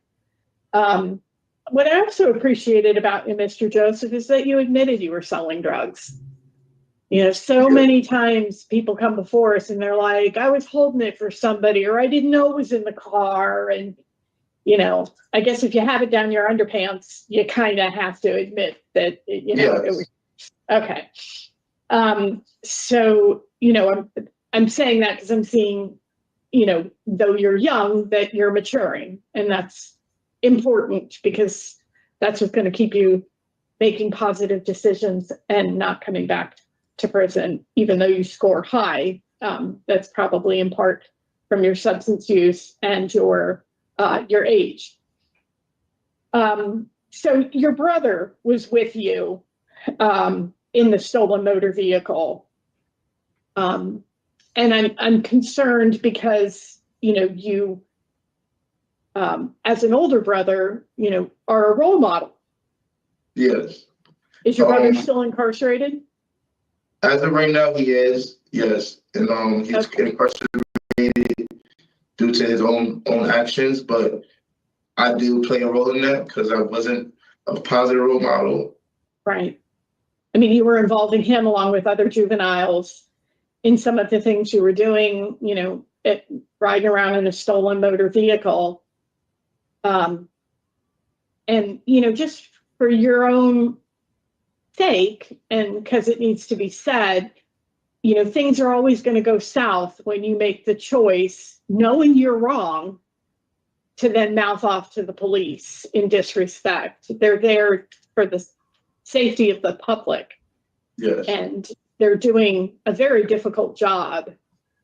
And, it's not gonna, it's going to be documented in the report, and then it's stuff that we get to read, and it shapes our view of you before we even meet you. So you got to think long game in the choices that you're making, because this stuff does come back to bite you. Right? Yes. Okay. I hope you'll think about your brother and other young men in your community when you're back out, in terms of the influence that you have, and your responsibility to guide them in the right direction. Yes. Do you like prison? No, do not like this at all. Okay. And that's by design, because we don't want you back. So, you got to keep that all in mind. And, I love that you have aspirations for your own record label and to get into music production. Do you have a singing voice yourself? No, I like to make beats. And I like recording other people, honestly. I don't really like doing the hard work for front of the mic? Yes. All right.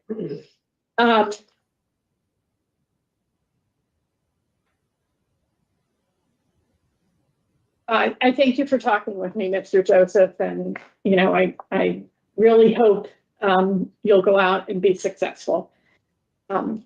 Ms. Zappo-Saxer? I'm just going to echo what my colleagues have said. Mr. Joseph, you're young. You're going to be 24 in May, and you have the chance to change some of the verbs that have been associated with you, like fired, expelled, failure to appear, failure to comply with treatment programs. It's all on you in order to change that. And, you've done a good job today of talking to us. And I hope that you understand that we sit here day in and day out, and we see people who say the same things that you're saying, and then they come back. And then last week we had a guy who was 70 years old. 70. Today we had somebody who is, middle-aged. The decisions are all on you. Yes, I definitely agree with that. Good luck. Thank you. Give us just a minute, Mr. Joseph. All right. Mr. Paul? Thank you, Madam Chair. So Mr. Joseph, although he rates out high, his adult criminal background is operating under suspension, and the current offenses that he's here before us with,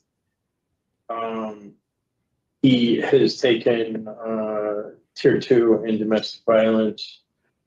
He's 23. It sounds as though he has matured greatly while he's been in. He's more thoughtful in what he's doing. And that's displayed in his responses to answers regarding domestic violence and relationships and things like that, and the whole thought process about what he wants to do, including, there's 2 DRs there for fights, but there's also some thinking about how that was worth nothing to me.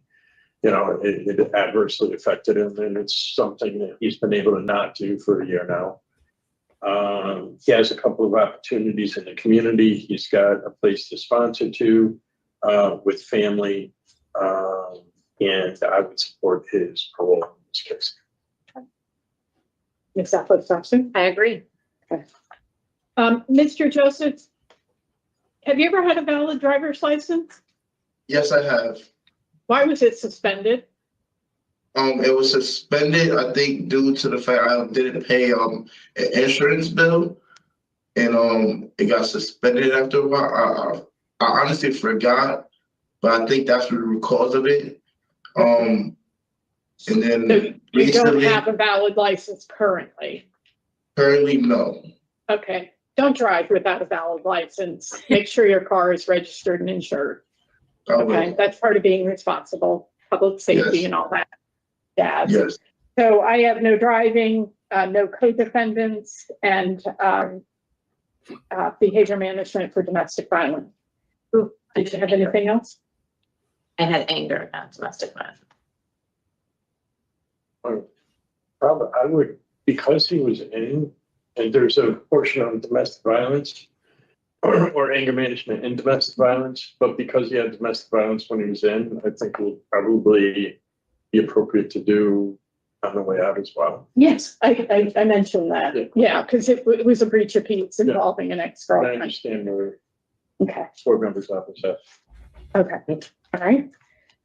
So I didn't understand what you, okay. So in the matter of Xavier Joseph, inmate number 442601, there's motion to grant parole on or after today's date, March 5th, 2025, with the following conditions for your supervision. You're not to drive without your parole officer's permission. You're to engage in behavior management for domestic violence, and you're to have no contact with your co-defendants, Robert Smith and Elizabeth Flanagan. Do I have all in favor? Aye. Aye. Congratulations, Mr. Joseph. May we never see you again. Thank you so much. She said, may we never see you again. Xavier Joseph, and number 0 Dude, go. Leave. You're all set, Mr. Joseph. You can just send the next person. Thank you. Have a good one. You too. All right, yeah, I'm gonna end these parole hearing now. You guys, I'm gonna end this. And I wanted to see you guys, have a conversation, what you guys think about these parole hearing.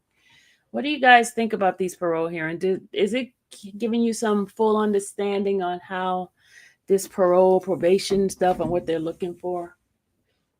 Do you have a full understanding of this now? Do you understand it a little bit better than you did a couple of months ago?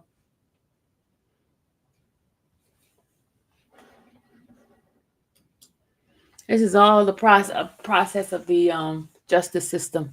Once an individual gets convicted, he goes to jail, and certain states have a certain amount of time that they will be eligible for parole. Each state, you have to do a certain amount of time in your sentence. There are some states that you have to do more time and some that's less time. In the federal, I think you have to do at least 80-something%, then you'll be eligible for parole. And then during parole, they're going to check to see how you were doing, if you had any kind of situation in the jail, if you had any kind of violation or anything like that. And that's what helps you to be able to get out of jail before the due time of your sentencing. Yes, I have family members that went through this. I just think they need to be prepared like this last guy. Yeah, definitely. You have to find out what do you need to do before you get, while they're in jail, they can find out from the law library and things like that on what they need to do to prepare for them to be able to get out. There's some classes they could take to help shorten the sentencing. There's some, if you do a lot of classes helps out a lot. And then you have to have some sort of plan. You have to have some sort of plan where you're going to stay, who's going to help you, if it's some sort of drug classes that you need to take while you're out, and all that stuff that you would need to do during that situation. So basically, I am just trying to help all of us to understand the whole system.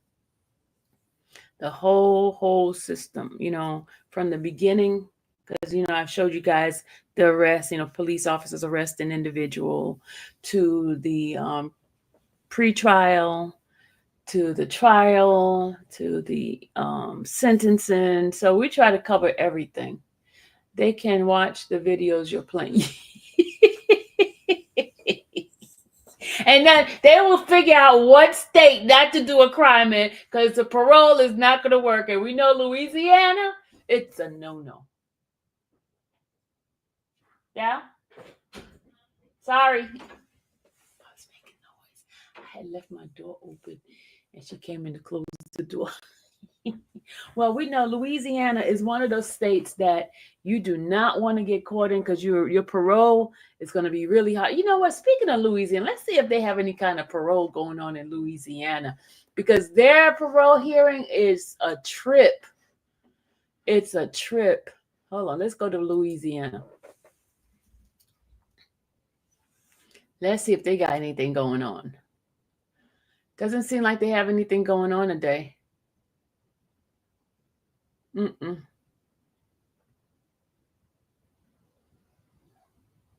No parole today for Louisiana.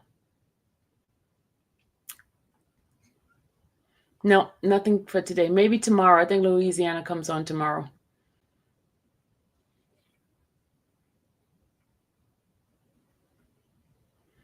Yeah. Nothing for Louisiana today. Nope. You know how hard theirs are. We have watched Utah's. We have watched Connecticut. Connecticut is a little bit more lenient than the other states that I've seen. Alabama is pretty rough, but the easiest I would think is like the upstate ones. New York is a little bit lenient too. So, anybody have any questions? You know what we're going to start doing, y'all? Tonight, we're going to cover the Jarvis Butts, and the Nasir Harris. Nasir, how to say her name? Nasir? Naziah, excuse me, Naziah. I said Nasir. Naziah Harris, the young, the teenager that was unalived allegedly by Mr. Butts. So we're going to go do a little digging, because, that was one topic I wanted to stay away from, but my people have spoken and they want me to do a deep dive into that case. And we're going to go from the beginning. We're going to go from beginning, because you know what? We have not been covering it, and we got to do our homework on it. And I know I'm way, way, way behind everyone else, but we're gonna talk about it. I did do the hearing, part of the hearing, when his sister was up there, Butt's sister. So tonight we're going to start doing our deep dive in the Butts case, okay? Because we know Friday he has a hearing. He has a hearing on Friday, and we will be covering that, and we're going to be covering it straight from here. So we'll be prepared. So tonight, well, let's do it this afternoon. Let's do it about 1 o'clock, because let me tell you why. Because tonight I have choir rehearsal. And I want to go and be ready to me. I want to sing,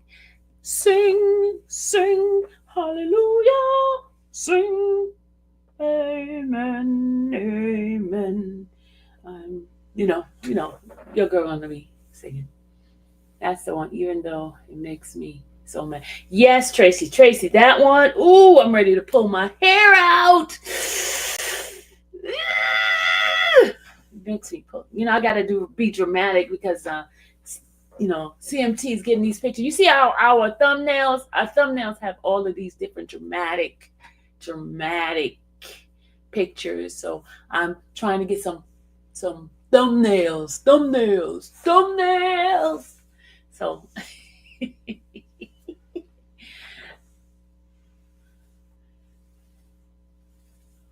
It is a triggering one. I heard it's so sad. Oh, y'all, my hair is growing so bad that it itches so bad. Look, it's like growing and it's itching. Woo, Lord Jesus.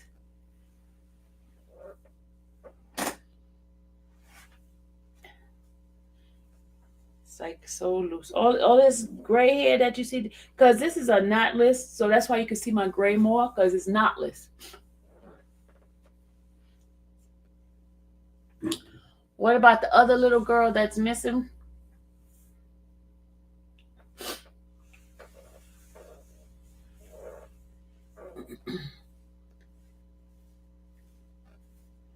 Ooh, y'all, my head is itching. I gotta put some more oil on it. Ooh.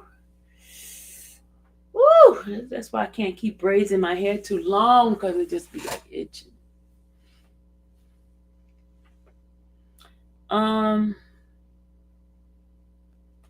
Karen Reed is on too. Y'all, should we end this and do Karen Reed too? They got a man that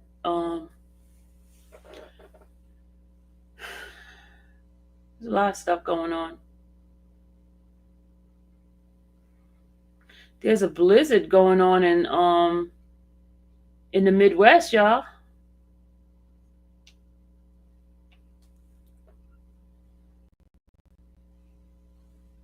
There's a storm in Charlotte. There's a lot of storms going on now. Rosie says it's a snowstorm. It's supposed to be like 9 inches of snow or something like that. Right, Rosie? Rosie, you in here? I want to know if New York and Michigan, Minnesota, those areas that's near close to Canada, are you guys being affected by the tariff stuff talk from yesterday? Oh, look at this! Look at all of this gray hair.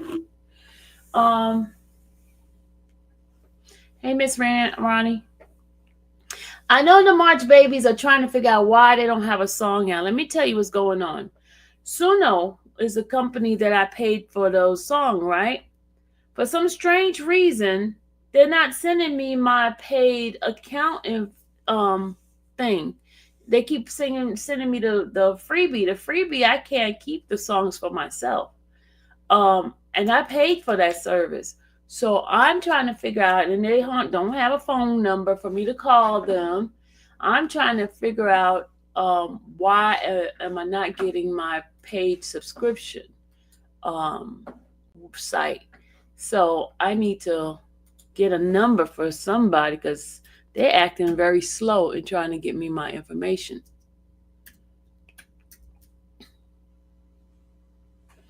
I'll see if I can call them. Oh, there it is. Oh, that's the college. No, that's not them. No.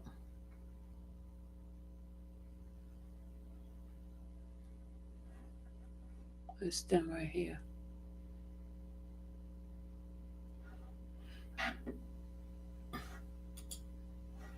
Oh my God, they're not even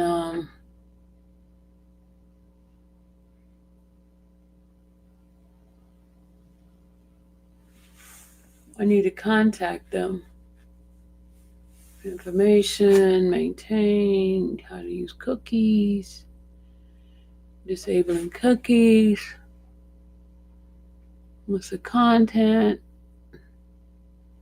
how you can opt out from receiving communication, payment processing. Do we need a phone number? This is what I need, a phone number.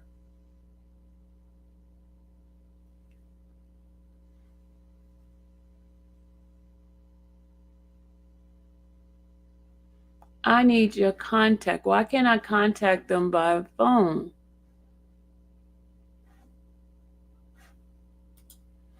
I need contact.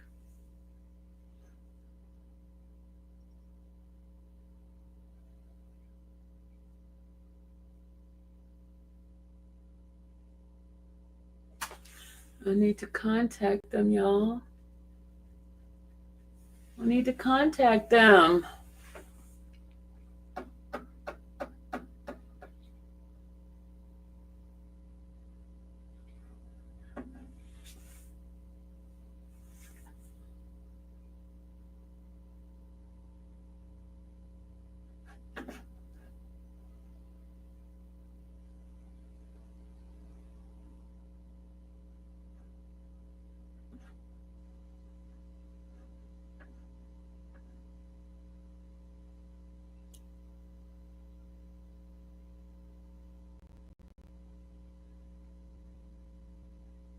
Okay, let me go my account. See, it's still showing me the hold on. I need to talk to these people.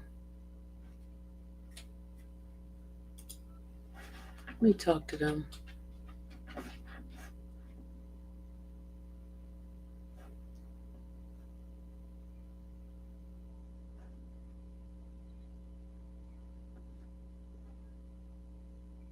I'm trying to contact them, y'all.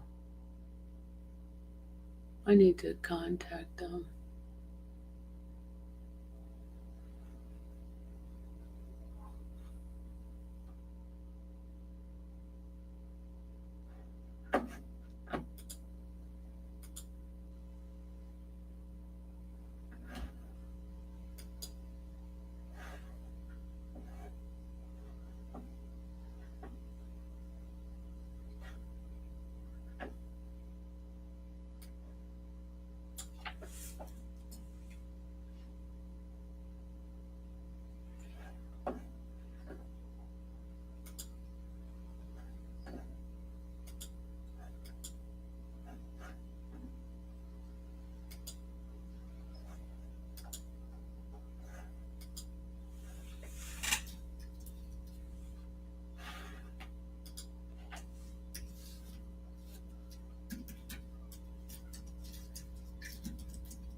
Okay, let's see what happens. Let's see what happens. I just send them an email. Okay, I just send Suno an email to try to get me out. Our storm ended here in Charlotte. Oh, your storm ended? Okay.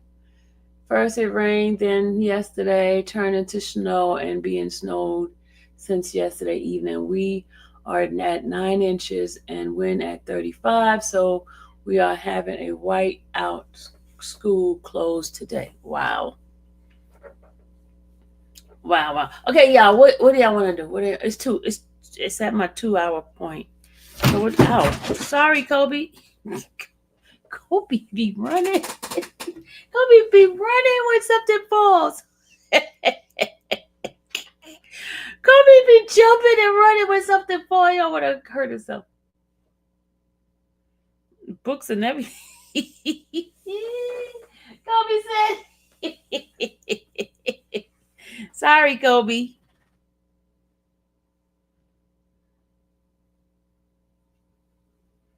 All right. You know what? I'm going to end this live and give me till about 1 o'clock. Serena, nothing happened to Kobe. Give me until about 1 o'clock and then we'll come back and we'll start doing that young lady's case. What happened to Love and Fagan case? I didn't go back. The camera guy, that was an error for them to have recorded. They thought they were doing the case with the cop, but that wasn't the case with the cop. They made him big old boo-boo, and they had Love and Fagan case on there. But Fagan case, they picked the jury yesterday. I didn't think y'all wanted to continue that, so that's why I didn't get a Rule 22 on it. You guys be y'all guys don't share my stuff, and then if I go and do all that work. Angel, here's a question for Angel. Angel, when the last time you shared my stuff? I'll wait, Angel. When the last time you shared my stuff, Angel? Don't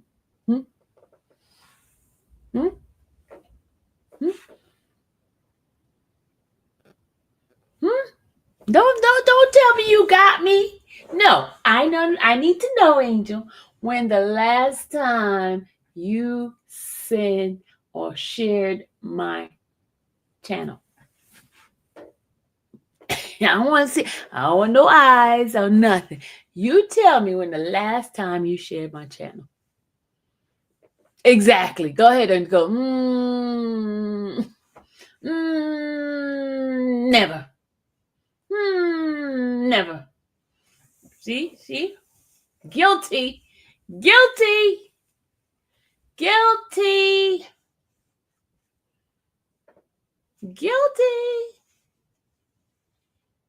It's been a few days. Guilty.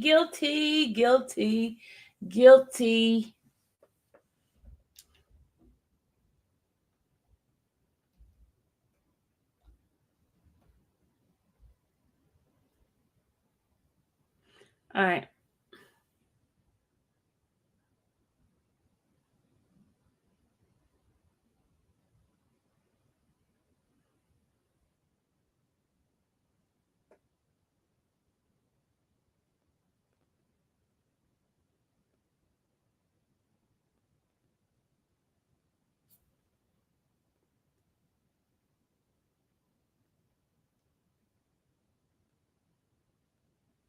All right. I'll see you guys in a few. Later. Bye. Bye.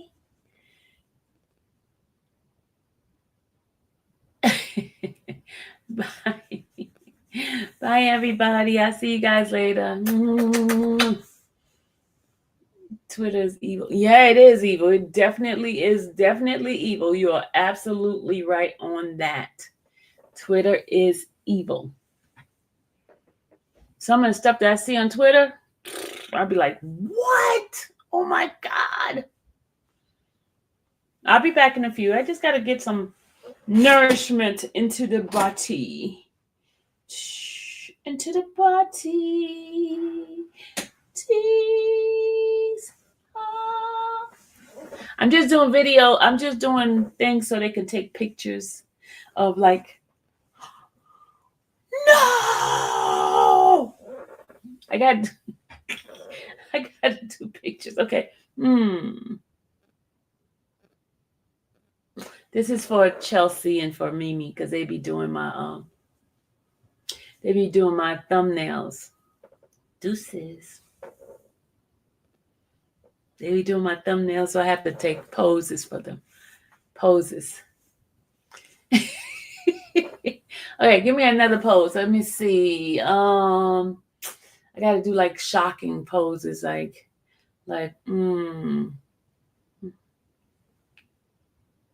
It'd be like, I can't believe it. And then you do like this. No, can't see, no. They got.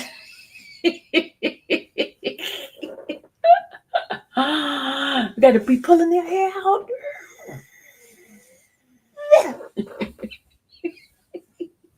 We're doing poses. We're doing poses. We're doing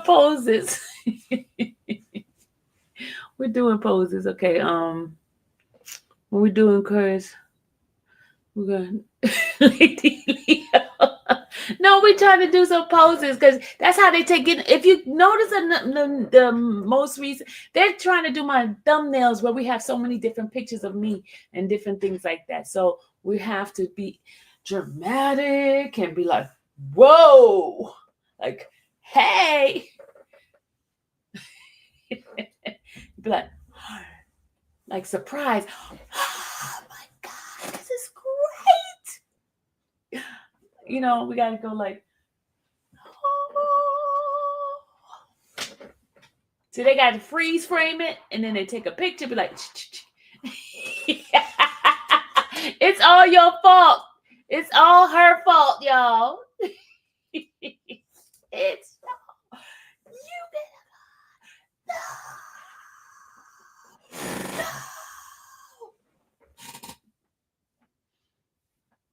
Okay, let's see.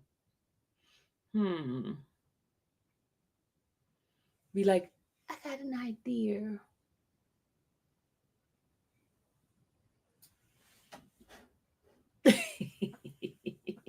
Look, you CMT, I have to give you enough footage. I gotta give you enough footage.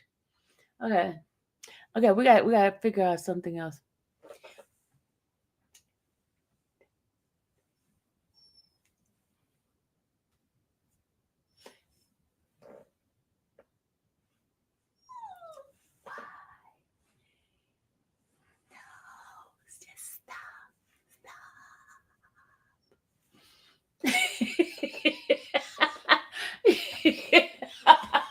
You're crazy. Yeah, no, I'm seriously. So when you guys see these videos, y'all gonna be like, oh, I remember that pose. I remember that pose. My granddaughter is in labor in 5cc. This will be my 18th grandchild. Whoa, 18 granddaughters. Whoa. Oh my God. 18 granddaughters? How many grandson?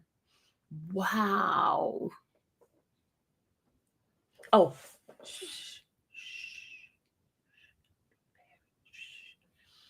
We need this.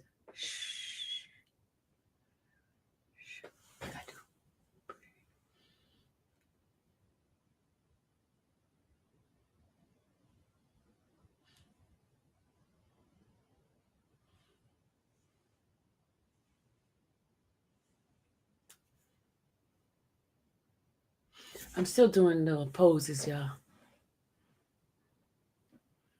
Still poses. Good morning.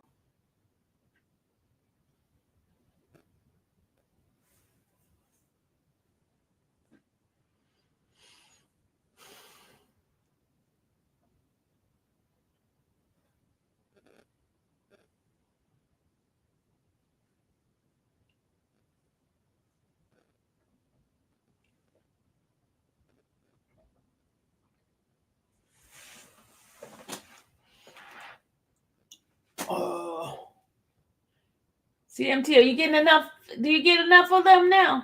Is that enough?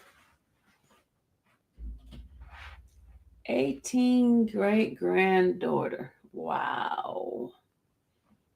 Wow. Tall glass. I'm getting enough.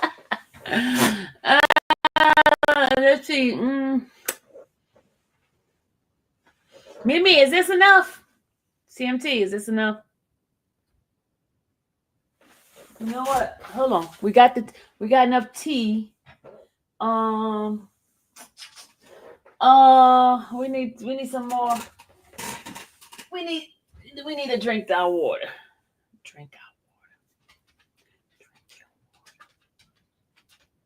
your water. Tea time. Tea time. Tea time. Tea time. All right. What else people do? What else people do? That was tea time. Oh, we need some snacks. Oh no, we need popcorn. Dang, I ain't got no popcorn because then I could be like acting like I'm eating popcorn. Like, how about this one? How about this one, CMT?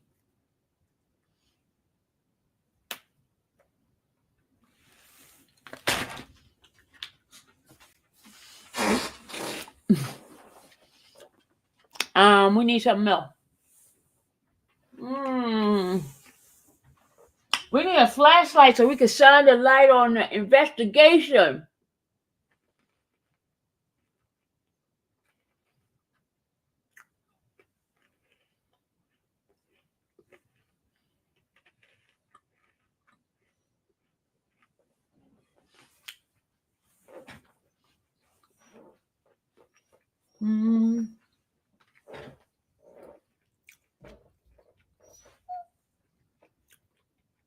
Hello.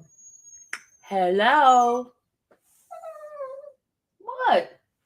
Hello. What? Nobody on the phone for you. A shock look. Oh my God. How about that one?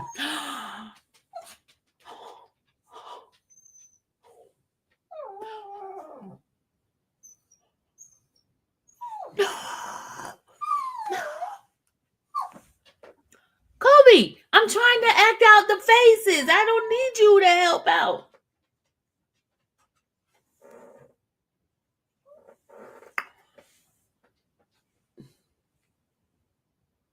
We need an investigation light, right? A flashlight. We need a flashlight.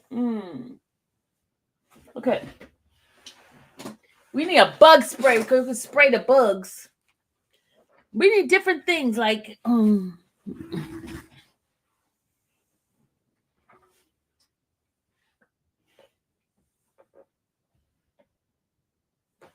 we need an umbrella. Hold on. Hold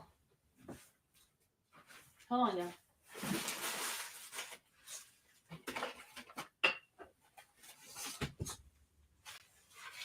Come on. Hold on. We're gonna hammer down this thing here. Come on. How about hammer? Kobe's brand.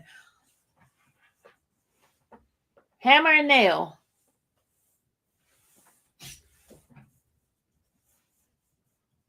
That's a good one, right? We need what else we need? Hold on. That was a hammer. Well, I don't have a magnifying glass. I'm trying to find something.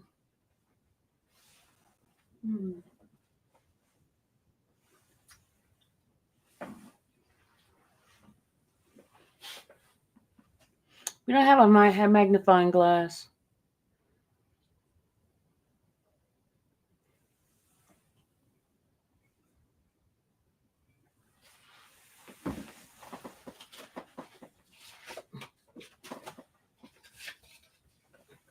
All right, we're going to do this one here. Hold on. We're going to mask out. We're gonna go to sleep. Open our eyes to this wonder is going on. We don't see anything. We can't hear anything.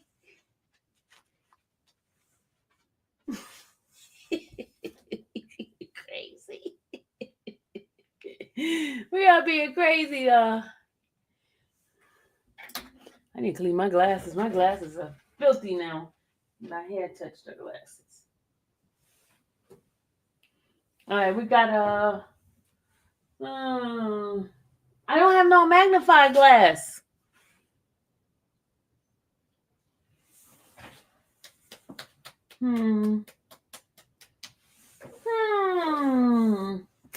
Trying to find something else that it's raining man.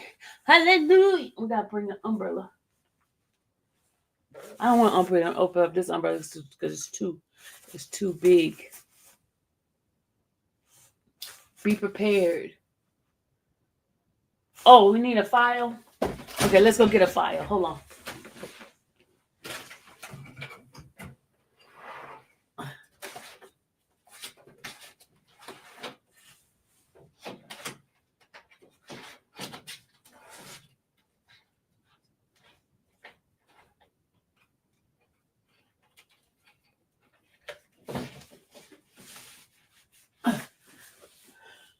We got the files. Hold on, we need a whole bunch of them. Hold on.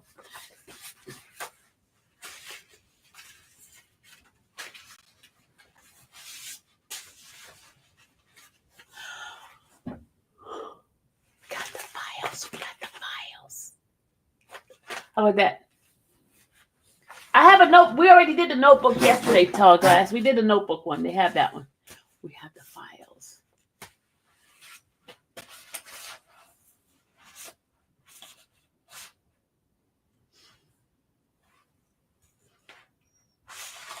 Okay.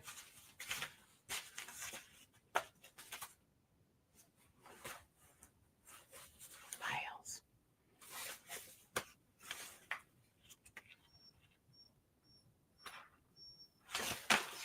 That's a good one. That's a good one. Forgot the files.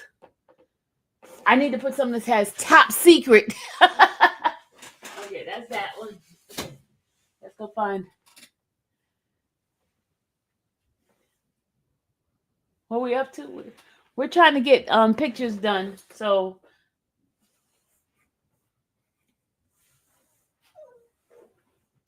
we did the T.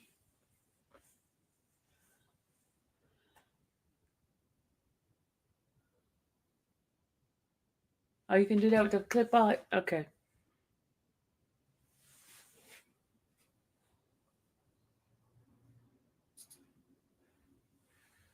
What, Kobe?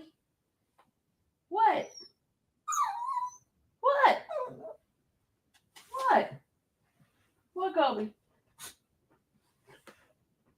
No. Put the boots on the ground. Boots on the ground. Boots on the ground. Boots on the ground. Boots on the ground. Boots on the ground.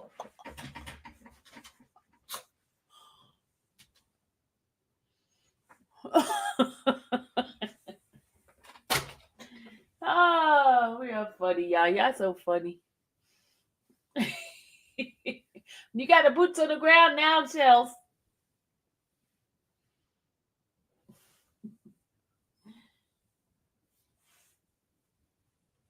Let's see what else we can have.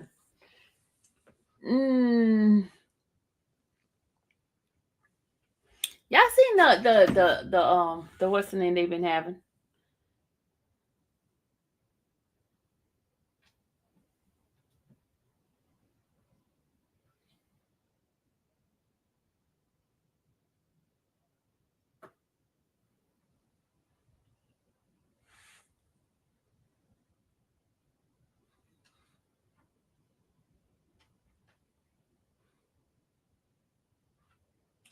Oh my God, listen to this.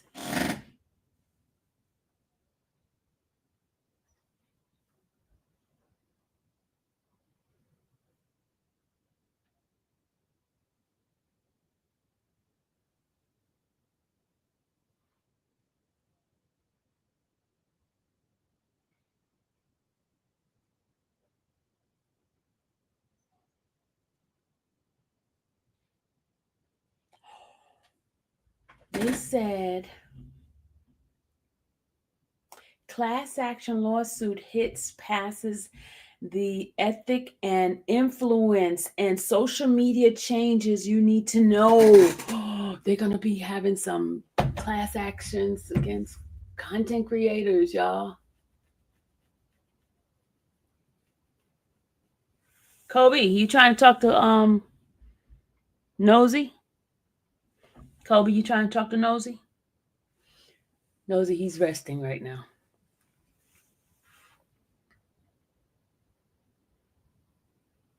Hold on a second. There's something that just came up. Hold on, y'all.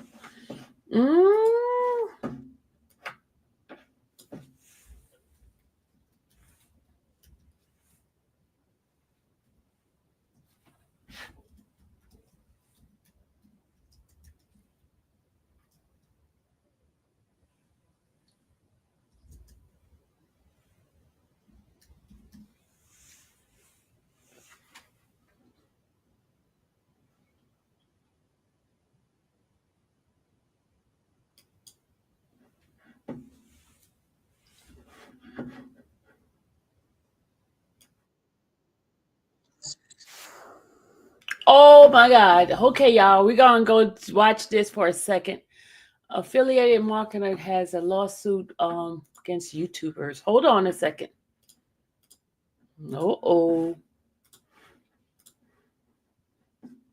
Okay, y'all. Let's hear this. It's a 5 minutes video for warning for content creators. Ooh. I just got the email. Just hold on a second, y'all. Let's go check it out. Let me put my my banner up. Copyright disclaimer under the section of 107 of the Copyright Act of 1976. Allowance is made for fair use for the purpose of criticism, such as criticism, comment, news reporting, teaching, and scholarship. Let's see what's going on. Hold on. Everyone talking about it seems to be missing the biggest part. So you got YouTubers like Meet Kevin, Graham Stephan, Andre Jenk, Tom Nash, Creators Agency, and countless others named in this lawsuit, claiming that they allegedly promoted FTX, a now defunct crypto platform. So this begs the question, is every YouTuber on the hook for everything they promote? Well, I think we need to dive deeper into this lawsuit to figure out what it's actually about. And spoiler alert, it's not what you think. Actually, this reminds me a lot of the old affiliate marketing adage that says you need to disclose that you're an affiliate. This came out a few years ago when influencers and marketers were just shilling every product, acting as if they tried the product, loved the product, but didn't disclose that they were an affiliate. Yeah, you have to tell people if you're getting paid to promote a product. And that's actually what this lawsuit is all about. Oh, okay. As you can see right here on page 2, defendants did not disclose the nature or scope. Okay, I don't do that stuff, so that's not me. That's not me. It's not me, y'all, because I don't disclose. I don't do those kind of things. I thought it was something having to do with me. This is YouTubers being sued.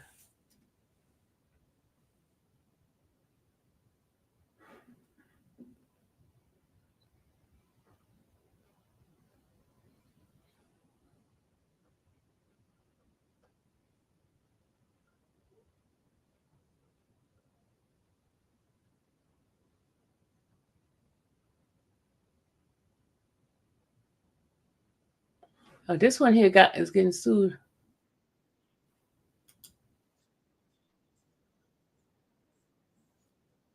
Oh, Mr. Beast is gotten sued. Hold on. Let's go see what's going on with Mr. Beast. Hold on, y'all. Because we're going to be nosy here. Hold on. A lot of content creators got sued. Hold on. Into the whirlwind journey of Mr. Beast, aka Jimmy Donaldson, the current king of YouTube. Known for his jaw-dropping stunts, gigantic giveaways, and charitable acts, Mr. Beast has taken the platform by storm. But it hasn't been all smooth sailing. So, who is Mr. Beast? Jimmy started his YouTube career in 2012 with humble gaming videos. Fast forward to 2017, he really hit his stride with attention-grabbing challenges and huge cash giveaways. His content formula, high stakes, meticulous planning, and viral marketing. And let's not forget the team behind the scenes working tirelessly to bring these epic videos to life. But team working behind the scene. You see, he got a team too. So he doesn't do it by himself. Okay, hold on. With great fame comes great scrutiny. Recently, Mr. Beast has been at the center of some serious allegations. A lawsuit accuses him of creating a toxic work environment, misleading contestants, and restricting basic needs like food and medication. If that's not enough, a former employee, Dogpack 404, has thrown even more accusations his way, including unfair working conditions and faking video elements. Now, let's talk about his business empire. From Beast Burger, a virtual restaurant, to Feastables, a snack brand, and even Beast Philanthropy, his charity channel, Mr. Beast has diversified his brand beyond YouTube. And don't forget Beast Games, an upcoming Amazon reality show with a whopping $5 million prize. But not everyone sees his philanthropy in a positive light. Critics argue it's more about the spectacle than genuine charity, raising questions about his true motivations and the long-term impact of his actions. So will these legal battles and allegations tarnish his reputation? Or is this just the kind of drama you face when you reach the top? Drop your thoughts in the comments. Okay, so Mr. Beast is being sued. I knew about that. All right, let's see what else we got on the suing spectrum. Let's see who else is getting sued.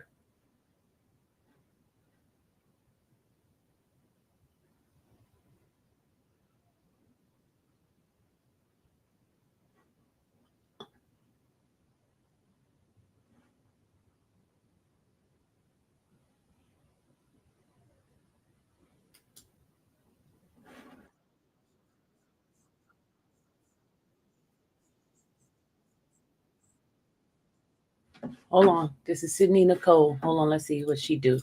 Let's go see what she did. Okay, hold on. She's operating through an LLC called Sydney Nicole LLC. And she's the plaintiff, and she sued, or her company sued, someone named Alyssa Shiel. I'm not sure how you pronounce that. Alyssa Shiel LLC, and her as an individual. And it's interesting because the allegations made in the complaint are that the postings on Instagram, TikTok, on other social media sites are too similar.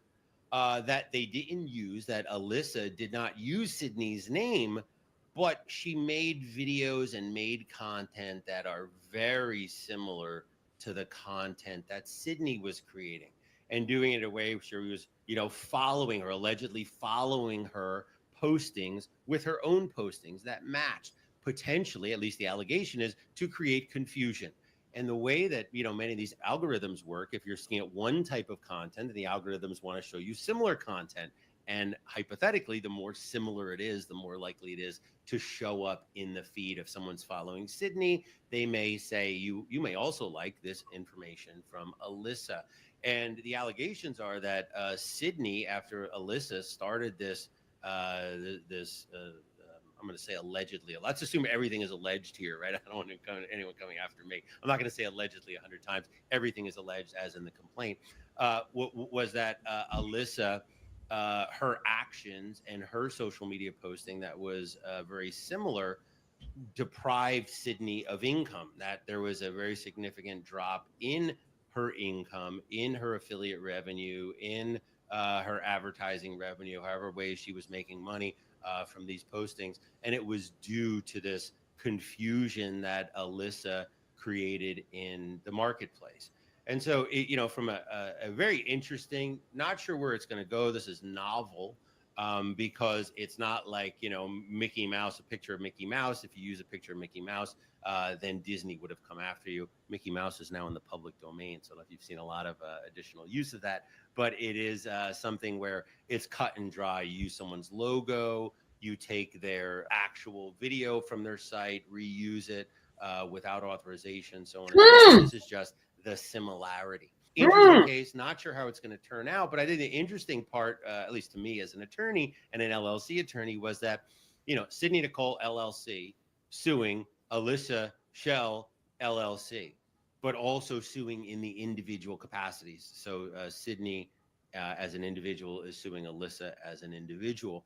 And we think about how can we protect influencers, people who are, they are the brand, right? They are the same as their brand. They become tied up in it. And like, am I acting in a personal capacity? Am I saying these words as an individual? Or am I saying these words as a representative of the LLC? And there's a distinction there, right?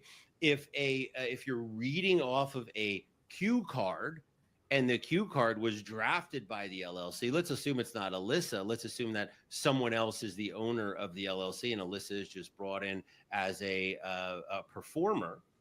And all that person is doing is reading off of a cue card. It's hard to hold that individual responsible for their words because they didn't say that. I mean, they said the words, but they did not write the words. Those words were not part of their personal views. They're much like as an actor, not a person who is voicing an opinion. And so it's important for an influencer to create that distinction.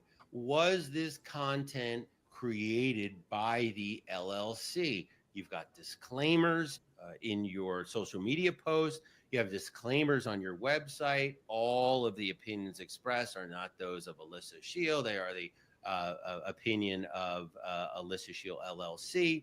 You've got meeting minutes. You've got processes in place to be able to firmly establish that the individual was not responsible. They were not acting in an individual capacity. And they're really, I mean, it's a fine line to dance, but what will be supportive is business records kept in the ordinary course of business.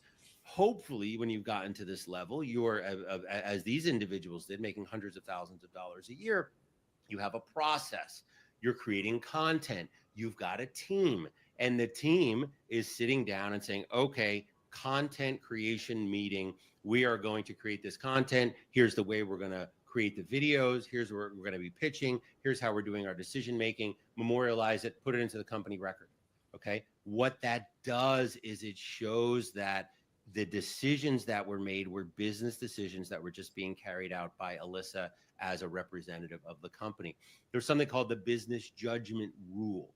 The business judgment rule protects decisions of LLC, the owners, the members, the managers, other people who are working, authorized individuals. It protects them from claims that they should be held personally liable for those business decisions. That's what LLCs are able to do, is they're able to protect individuals from what may be a bad business decision. Maybe Alyssa, and again, I'm not saying this happened, maybe she did have a process where she was repeating everything that Sydney was doing, okay? But it was not Alyssa. It was the team said, boy, Sydney's really killing it. We got to be more like Sydney. And then they had a team meeting and they came up with a decision. And this is how they're going to put the content up and what it's going to look like. That's damaging potentially in this case, but it's positive for the individual because it shows they were not acting in an individual capacity, moved to get the claim against the individual dismissed, and then it will be against the LLC itself.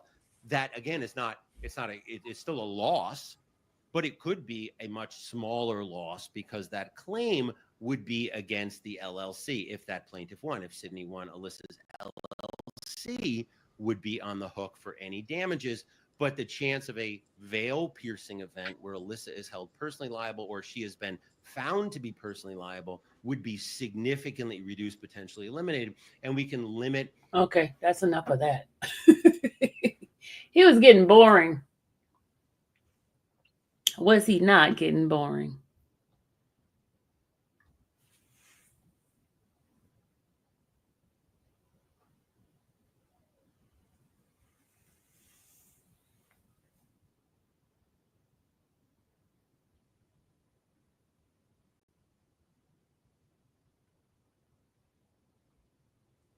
Yeah, they're doing Karen Reed. But let me get off. I'll see you guys in a few. Bye.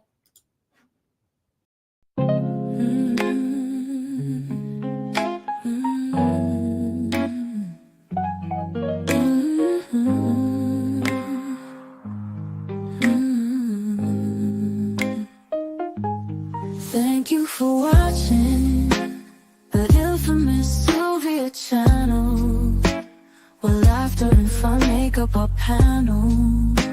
Together we build this digital spree. We appreciate you and our growing family.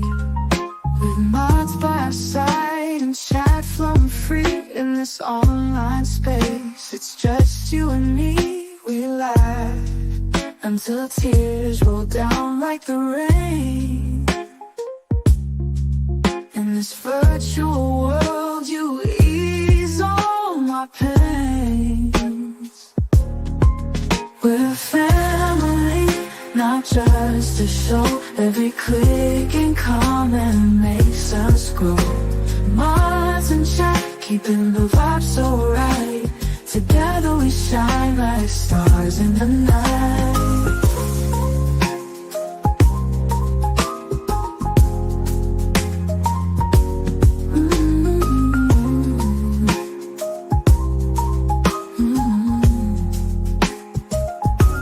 We cherish the moments, the highs and lows, from the latest gossip to stories untold. You're more than a viewer, you're part of the crew in this space of ours.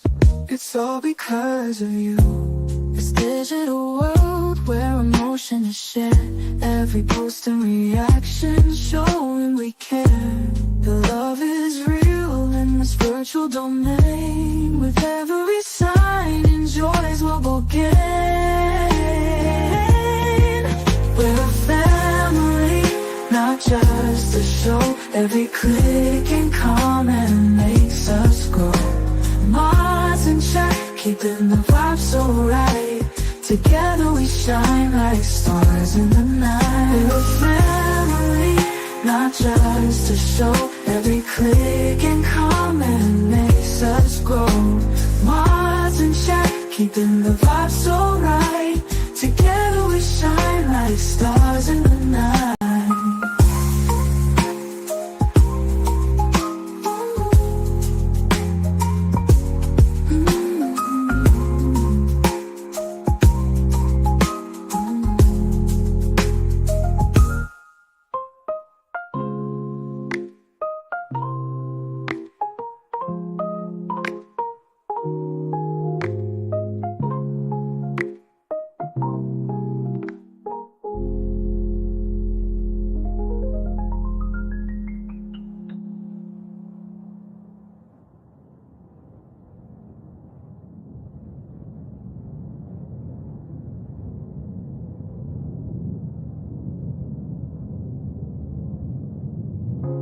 This digital world where emotion is shared, every post and reaction showing we care.